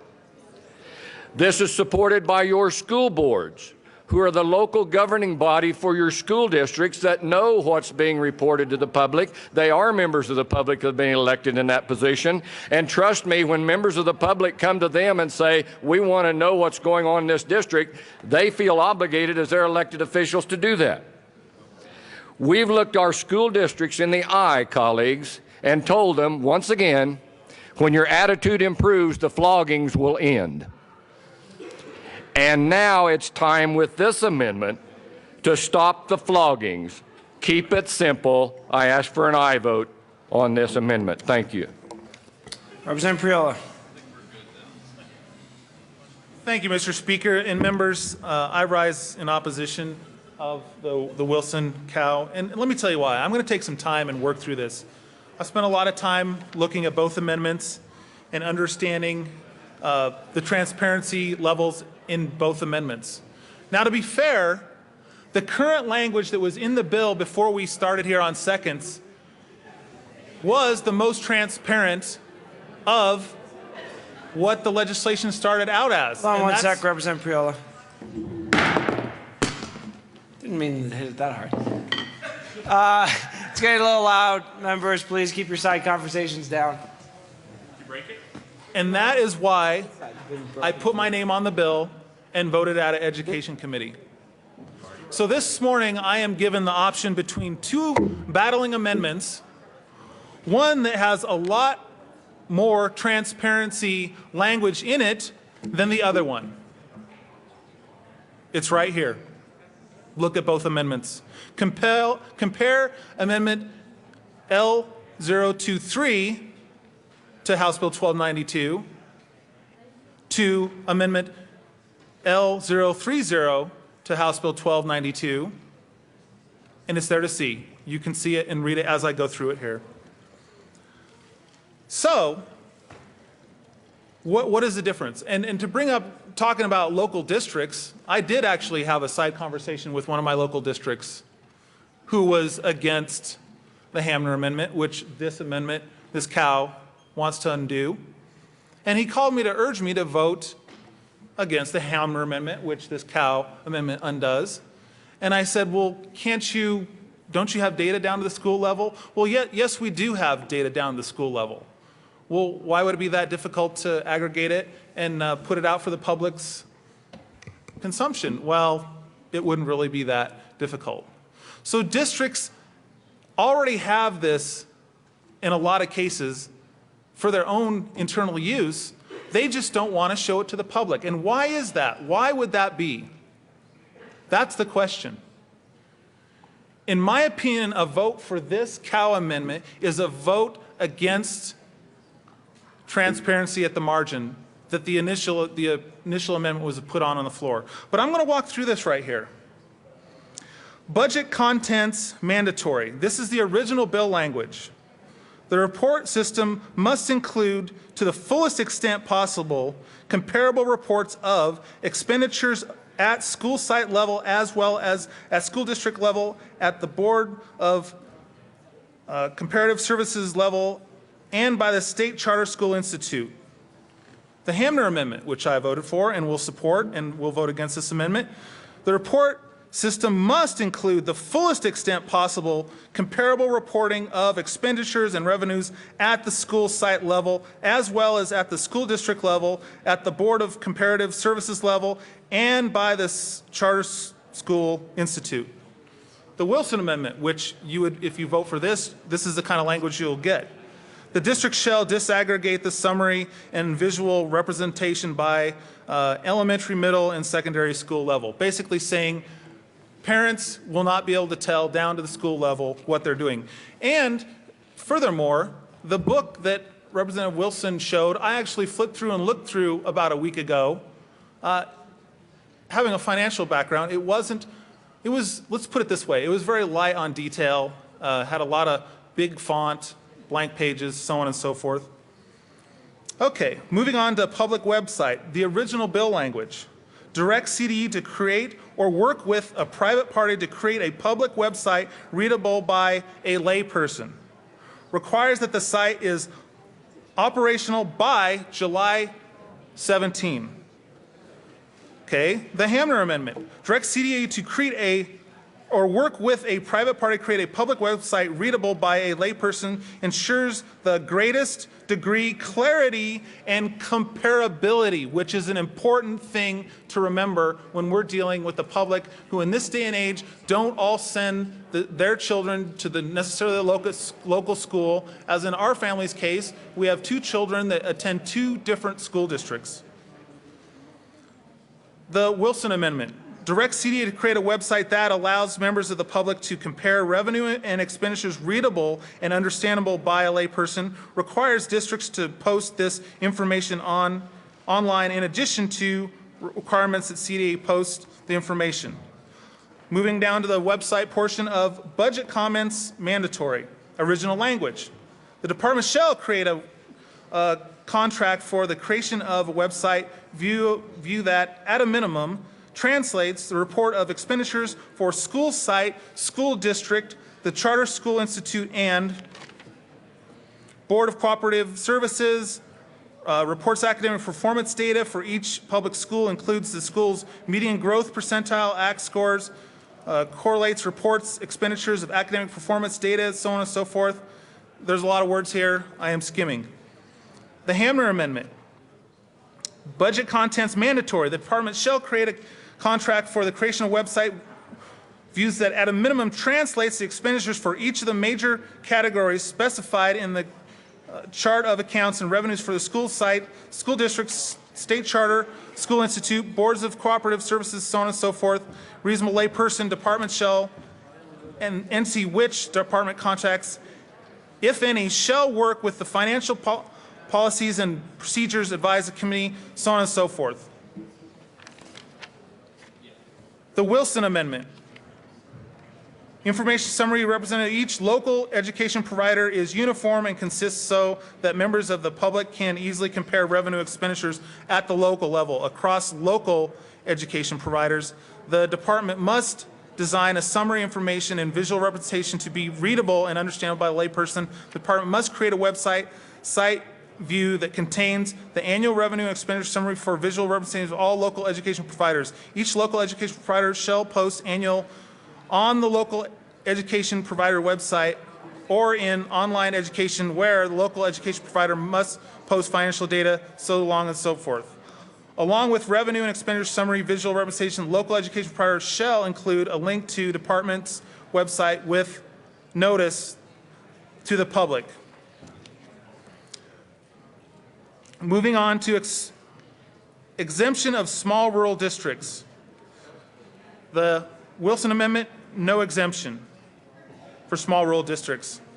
The Hamner Amendment, school districts that consist of only one school building that houses several grade levels may comply with the requirements of this section. To Representative Sonnenberg's point on a side discussion, the Hamner Amendment honors rural school districts in a better manner, in my opinion. Disaggregation of salary and benefits. The Wilson Amendment doesn't do this. The original language, reporting system includes a standard chart of account must require the reporting of expenditures, including salary, summary, benefits, expenditures of job classification specified in common at the school site. The reporting system must require each charter school, each school district. Budget contents mandatory in the Hamner Amendment. Reporting system includes a standard chart of accounts must require the reporting of expenditures including but not limited to salary, beneficiary expenditures reported by job classifications specified in the chart of accounts at the school site level. The reporting system must require each charter school, each district school, each Board of Education Cooperative Service, and the State Charter School Institute. This is in the Hamner Amendment, which you will remember the Szabo Amendment put this portion of the Hamner Amendment in the Wilson Amendment. Members, I've tried to go through this thoroughly and have spent a lot of time on this discussion. I respect Representative Wilson. We see eye to eye on many, almost all other issues, but on this issue, I ask for a no vote. Representative Stevens. Thank you, Mr. Speaker, and thank you, members. Members, I rise in support of Representative Wilson and what he's trying to do with this amendment. Again, I know that our Pikes Peak district supports this, and I know that if Case and Casby support this, and I'm going to ask the same question again. If these school districts and executives support what Representative Wilson is trying to accomplish here, I'm not quite sure why we will continue to vote against them. I do believe that this is, I respect what Representative Hamner is trying to accomplish in her amendment, but I think at the end of the day, and with what I've seen being on school finance, on the interim committees with this, really what this boils down to then becomes just a comparison game. And it really becomes not about what's going on in transparency, it really becomes what is going on within each individual district that we can try to go after. And folks, I believe that the school districts are doing their job with what we ask them legislatively. I think that Representative Wilson's amendment is a fair amendment. It is a balanced amendment. It's not extreme. And it accomplishes what we need to accomplish for our school districts. Again, if Case, Casby, and our districts are in support of what Representative Wilson is trying to accomplish here, I'm not sure why we think it's such a wise idea to vote against them. With that, members, I support Rep. Wilson and what he's trying to accomplish. Mr. Minority Leader.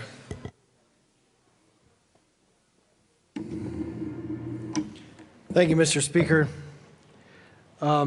Members, I also rise in support of Representative Wilson's amendment.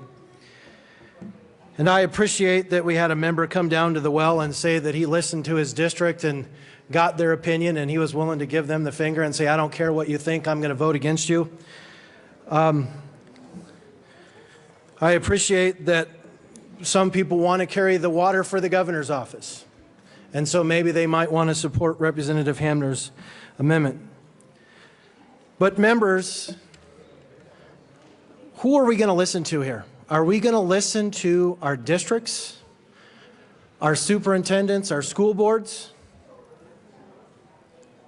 They are the ones that said, the language that's in the bill currently, or now it's amended, is still too onerous for them. And it costs millions of dollars to implement. Representative Wilson's amendment cuts those strings and saves us millions of dollars. Members, for the life of me, I can't see why we're willing to stand up against our districts and say, we know what's best for you here. We've had that conversation on other pieces of legislation as well. And we've had some members that come down here and say, we'll fight for standing up to say, we'll believe the districts and listen to the districts. But in this case, we won't. Because when it comes to the transparency piece, and when the districts after district after district says, this is going to be too onerous for us, please don't support what's in the bill, support Representative Wilson's amendment. And Representative Wilson challenged every person in here to call your superintendent, call your school boards, and see where they are at. Now, I guess if you want to vote against your school boards and your superintendents and your districts, then obviously don't support this amendment. But Representative Wilson, I feel, has reached a strong compromise to where we can get everybody together on the same page. Having conversations with the CEA, they said the language that's in Wilson's amendment is acceptable. CASE, CASB. So when you can get all of these groups together and say that we can support this kind of transparency that's in there, it's probably a pretty good thing. So now I guess if you want to say no to that, especially the districts, as some people are willing to do, that's fine. But I'm saying please vote with your districts and support the Wilson Amendment. Representative Priola. Thank you, Mr. Speaker, and Minority Leader Del Grosso. Just to clarify, I spoke with Superintendent who will remain nameless because I wanted to be convinced, and basically I ended up convincing him because he didn't have a copy of the amendment. He didn't really actually understand what was in the amendment. He just was told to contact me to vote for or against said certain amendment. So when I actually explained to him what was in the amendment, both amendments, and he explained to me that, yeah, we already have that information internally and it wouldn't be that difficult to do. So I basically convinced him that I was right, and I didn't give him a finger. I take offense to that. I was trying to simply solve problems as we are elected to do down here, to discuss and to debate and find out the best policy for the people of Colorado. I don't understand why it is so onerous to put information in front of parents and voters and constituents down to the school level. People don't choose which school to go to for their child based on which district spends X, Y, or Z. They choose to go to which school, not which district. Thank you. Your time has expired. Representative Hamner.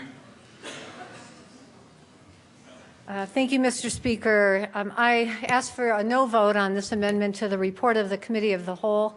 I think we had a good debate about this issue as we were talking about the merits of this language in the bill. I just want to reiterate that the amendment that I brought forward, L030, is a compromise amendment. The current language in the bill has been amended, and I really believe it's a good compromise. And you know, the question and discussion has been around, are we not listening to districts? Well, if we weren't listening to districts and school boards, we wouldn't have the package that you see in front of you in House Bill 1292. And let me just remind you that we have a huge commitment to buying down the negative factor, $110 million. We have more of an investment in our at-risk readers. We have investments in our charter school facilities. We have, instead of moving to a new system of student count, which seemed too big of a step for our districts, we are now doing a study of the change to a different way of student count system.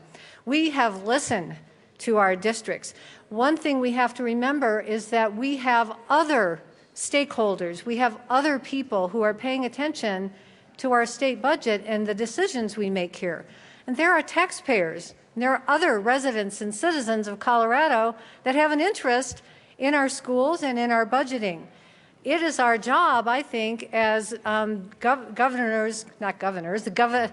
we govern our state budget and make good decisions, that we are being as transparent in those decisions as we possibly can be. And I fully believe that the more transparent we can be, the greater respect and the greater support we will receive from our citizens of Colorado. So again, I've asked for a no vote on this amendment, and thank you for your time. Representative Wilson. Thank you, Mr. Speaker. And Representative Priola, I appreciate that you contacted the superintendent, and he said we already have it. It's the point I was making. He said it's not that difficult. That's the point I was making. However, you neglected to address the issue is more dollars to CDE, more FTE, and more unfunded mandates as far as reporting. That's the piece that's missing. Now, you also heard the statement here in the well said school districts don't want to show the information to the public. Colleagues, that's not a legislative issue. That requires a Brian Moss Channel 4 investigation. That's the solution. If your district refuses to show you the information, you don't need legislation, you need exposure. It's easy, colleagues, to sit outside the school building and talk about how there's no transparency or our schools are not doing this or not doing that. It's a little different when you walk in, as Representative Priola did, called the superintendent, says, what do you report? And you'll find out. What do you report in Littleton? You'll find out. It's a little tougher to read the reporting requirements that are already in statute. Now, folks, if you were mesmerized by the reading of the amendments, you have some idea of what our districts face. I didn't want to do this, but with all due respect to Representative Gardner, I would like to share 2211-501 and following, Part 5, Performance Reporting. You might want to order out lunch. You only got 4 minutes and 30 seconds left, Representative Wilson. I really wasn't going to read it, Mr. Speaker. Thank you. I just wanted you to understand, folks, and that was just one section. I mean, it's full of reporting requirements already. It's there. So, in response to Representative Hamner talking about the compromise piece, unfortunately, in this compromise amendment for Representative Hamner, Casby and Case were not included in that. That's kind of like going to the Medicine Lodge Peace Treaty and not having the Native Americans there. What's the point? So what I'm saying to you is that this amendment is transparent, it's simple, it's affordable, and the reason why we're having such a debate here in the State House is that it's common sense. I ask for an aye vote on this amendment.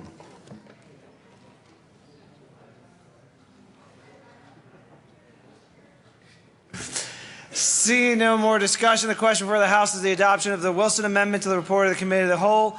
Mr. Kohler, please open the machine and members proceed to vote.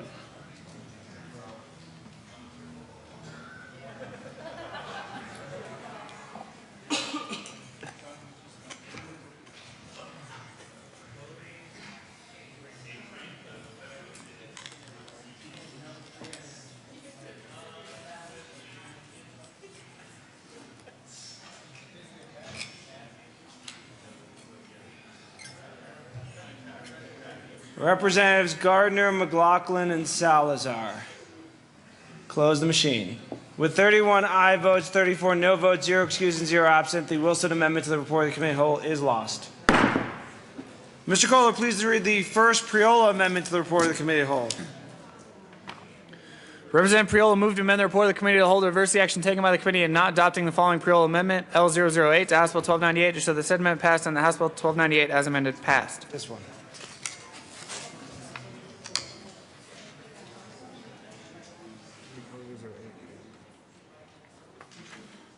Members, I move L008 to the Committee of the Whole report. The Priola Amendment? Priola Amendment to the Committee of the Whole report, L008. Has to be displayed. Members, this amendment... Hold on one sec, Representative Priola. We need to get displayed. Please continue, Representative Priola. Members, this amendment simply takes the early childhood money and puts it to negative factor. No, you're on the wrong amendment, Representative Priola. Oh, you're right. You're on your second amendment. Let's get to your first. This amendment helps fund a 4-year pilot to have the most highly effective teachers that data shows helps close the achievement gap, teach our most at-risk and in-need children. This is an important amendment for the future of the education of our children in the state of Colorado. I ask for an aye vote. Representative Wilson.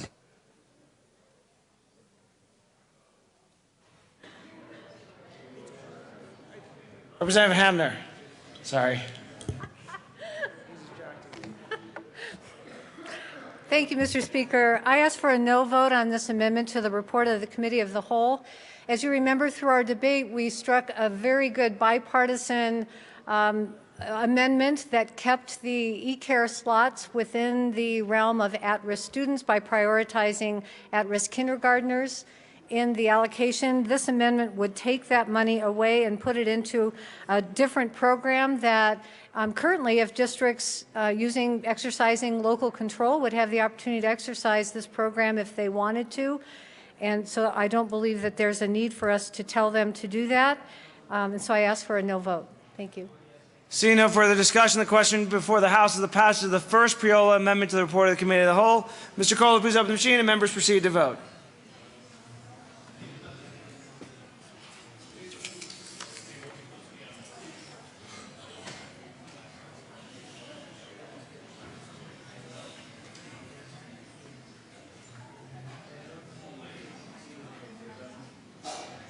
Representatives Del Grosso, Dorr, Hollinghorst, Pabon, and McNulty.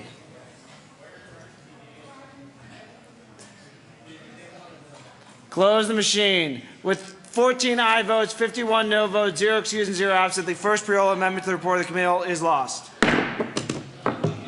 Mr. Kohler, please read the second Priola amendment to the report of the Committee of the Whole. Representative Priola moved to amend the report of the Committee of the Whole to reverse the action taken by the committee in not adopting the following Priola Amendment L013 to House Bill 1298 to show that said amendment passed, that the following Murray Amendment L015 to House Bill 1298 lost, and the House Bill 1298 as amended passed. Representative Priola. Thank you, Mr. Speaker. I move the second Priola Amendment to the Committee of the Whole report. Members, this amendment takes all the early childhood money, $17 million, and puts it to negative factor. I ask for an aye vote. Representative Peniston. Thank you, Mr. Speaker, and I ask for a no vote, and I will apologize to Representative Del Grosso for using the wrong word when I said defund previously. I apologize. That was not the correct word. Folks, we're not just talking about kids who may or may not have had the opportunity to go to kindergarten and got all that they needed. Maybe, they had a mother that homeschooled them, or, they had books at home that people could read to them. Let me tell you the kind of kids we're talking about, not just regular kids. This money goes to fund preschool for kids that are eligible to receive free or reduced cost lunch, homeless children, children living with an abusive adult, drug or alcohol abuse in the child's family. Either parent of the child was less than 18 years of age and unmarried at the time of the birth of the child. The child's parent or guardian has not successfully completed a high school education or its equivalent.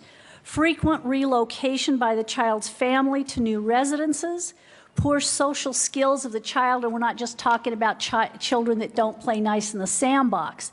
We're talking about kids that have real, serious social deficits. Children are also eligible if they're in need of language development, including but not limited to the ability to speak English.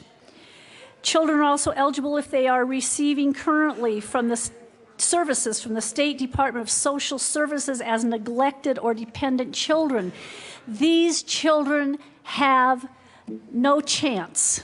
These children have no chance in life unless we give it to them. And to strip $17 million away from them, these kids need much more than $17 million, but that's what we can do. I ask your no vote on this amendment. Mr. Minority Leader. Thank you, Mr. Speaker, and I urge an aye vote on the Priola amendment to the Committee of the Whole. This is an amendment that actually listens to the districts. And Representative Peniston, you did bring up some great points as to how we can help out these young people. But negative factor in giving money to the schools also does the same thing, because the districts have the ability to use the money for those programs if they want. There's nothing that stops a district if they have the money and they say, we have a population of kids that have this kind of need, for them to develop these kind of programs within their district. Nothing stops that from happening now. Negative factor money is what district after district, over 160 some of them, signed on to a letter and sent it to us. And yes, I'm happy that we had a previous piece of legislation that was worked on bipartisan that did a lot to address the negative factor. But I still believe that we can still continue to do more. And the reality is, if we're spending this $17 million here, let's listen to the districts when they say, I didn't get that. And I said that earlier, but I'll say it again. I never got the letter that said, gosh, could you please fund 5,000 more pre-K slots? What I heard was negative factor. And there's nothing that stops the districts, if we put more money into negative factor, taking the extra money that they get and actually doing programs to help kids that have special needs. There's nothing that stops them. Let's actually listen to the districts. Let's give them a lot more local control. We didn't tell them when we cut them where they had to cut. Each district individually had to make their own choice. Some cut out special programs. Some cut out busing. Some people cut out athletics, whatever it was. We heard Representative Rankin talk about some of his schools are only on 4-day school weeks. Let's not give it back to them with all kinds of strings attached to say, well, we're going to put $17 million more out there into the districts, but here's exactly how you have to use it. Let's put $17 million back into the negative factor, give it back to the schools, and let them decide when they were cutting how they want to reinvest in their own individual schools. I urge an aye vote on the Priola amendment to the Committee of the Whole. Representative Hamner. Thank you, Mr. Speaker. And colleagues, I ask for a no vote on this amendment to the report of the Committee of the Whole. I'll just stick to two reasons. One is, as you've heard, it does take the $17 million that we had earmarked for at-risk students and puts it into buying down the negative factor. One of the reasons, and actually as you do the math and figure out what that means on a per pupil basis, it would allocate about $19 per student to each district. I would argue that if we pool those dollars and invest in our struggling at-risk students when they're young, before they hit school, before they become part of the system, we will be able to spend less on them through interventions and other expenditures to catch them back up. So the whole point for investing in early childhood is to do a better job with struggling kids early on in their school career. Secondly, as you heard Representative May speak to, every dollar we invest in the negative factor is exponential. In other words, it increases because of inflation over the next several years. And so one of the things we have to do is look very thoughtfully at the capacity of our general fund budget and our state education fund moving forward with the investment that we currently have on the table. I will tell you that every year this will be a conversation, because even with the amount of money that we're able to allocate to K-12 this year isn't enough. And we're just beginning the conversation of how to build back the kind of public education funding that the children of Colorado deserve. So again, I ask for a no vote on this amendment. Thank you. Representative Schaefer. Thank you, Mr. Speaker. I do ask for a no vote on this amendment. Members, we are already giving our school districts 1/3 of our general fund. $7.5 billion is what they're getting. And we're adding $110 million for them this year through this act. When does the achievement gap start? There's some recent research out of Stanford University, 2013, that by age 5, children that have no early childhood education are already 2 years behind. And even at 6 months, these researchers have identified there's a gap that can be identified at 6 months and at 18 months. This is by Dr. Fernald, Stanford University, 2013. So I think we need to look at the return on investment of $17 million compared to $7.5 billion that our school districts are getting already. Is $17 million a lot? To be visionary and to think about the return on investment that we will get on $17 million. I say this is definitely worthwhile, this $17 million, and I ask for a no vote on the amendment. Seeing no further discussion, the question for the House is the passage of the second Priola amendment to the report of the Committee of the Whole. Mr. Kohler, please open the machine and members proceed to vote.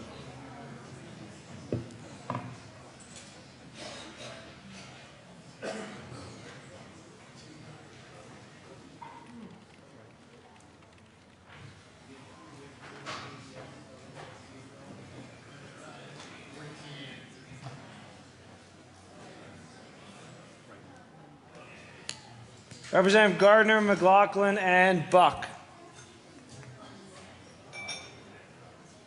Close the machine. With 22 aye votes, 43 no votes, 0 excused, and 0 absent, the second pre-roll amendment to the report of the committee is lost. There are no additional amendments to the desk. Mr. Kohler, please open the machine, and members proceed to vote on adoption of the report of the committee of the whole.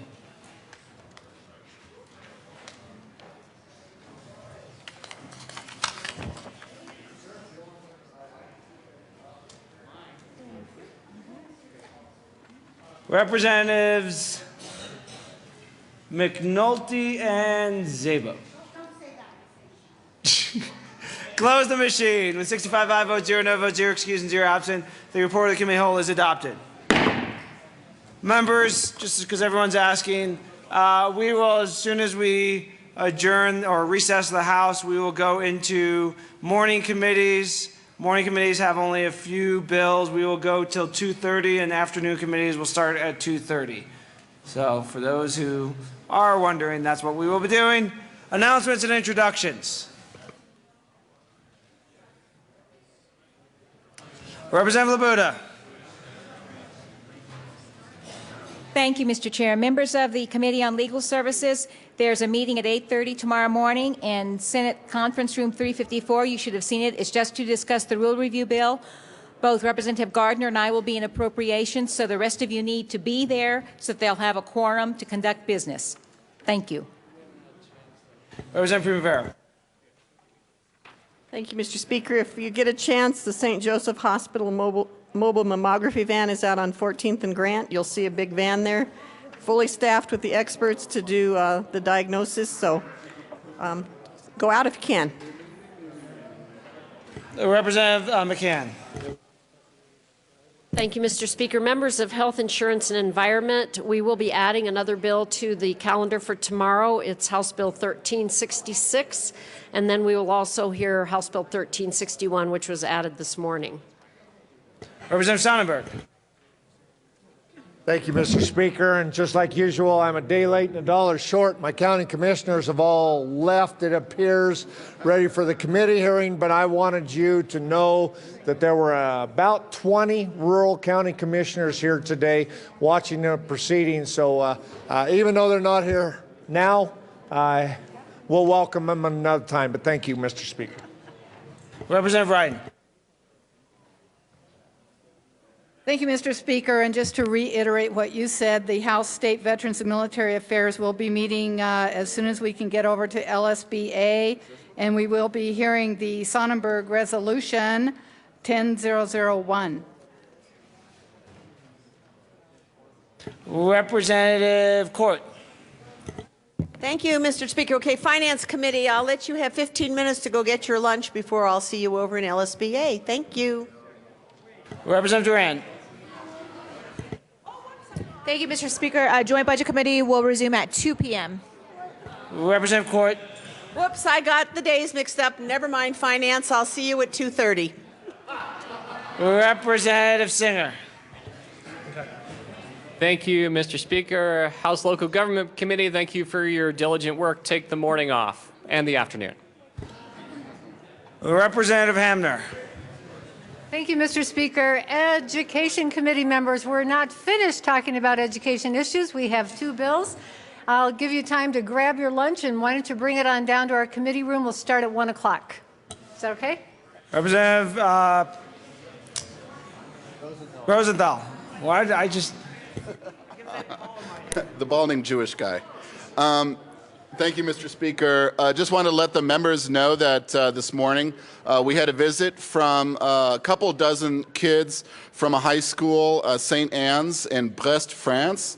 And they came to visit because Denver has a sister city with Brest, France, the very first in the country in 1956. So it was really awesome to have them here. Thank you, Mr. Speaker. Representative Fisher. Thank you, Mr. Speaker, members of the House Ag Committee. Some of you have asked me if we have committee. We do not have committee on adjournment.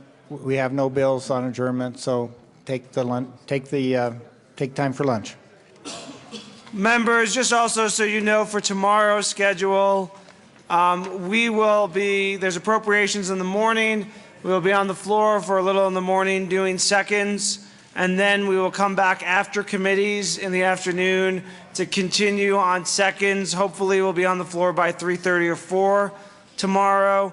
And so what you should look for what will be on seconds is anything that was not done in special orders today, anything that's on seconds for tomorrow, and anything that comes out of appropriations tomorrow morning will be done on seconds either in the morning or in the afternoon. Representative Court. Thank you, Mr. Speaker, and you will be fed tomorrow evening. If you get done quicker, we can all go out to dinner somewhere, and Representative Court can pay. Mr. Assistant Majority Leader. Thank you, Mr. Speaker. Mr. Speaker, I move the House stand in recess until 2:30 this afternoon, at which time the House will adjourn until tomorrow at 9 a.m. Seeing no objection, the House will stand in recess till 2:30 today.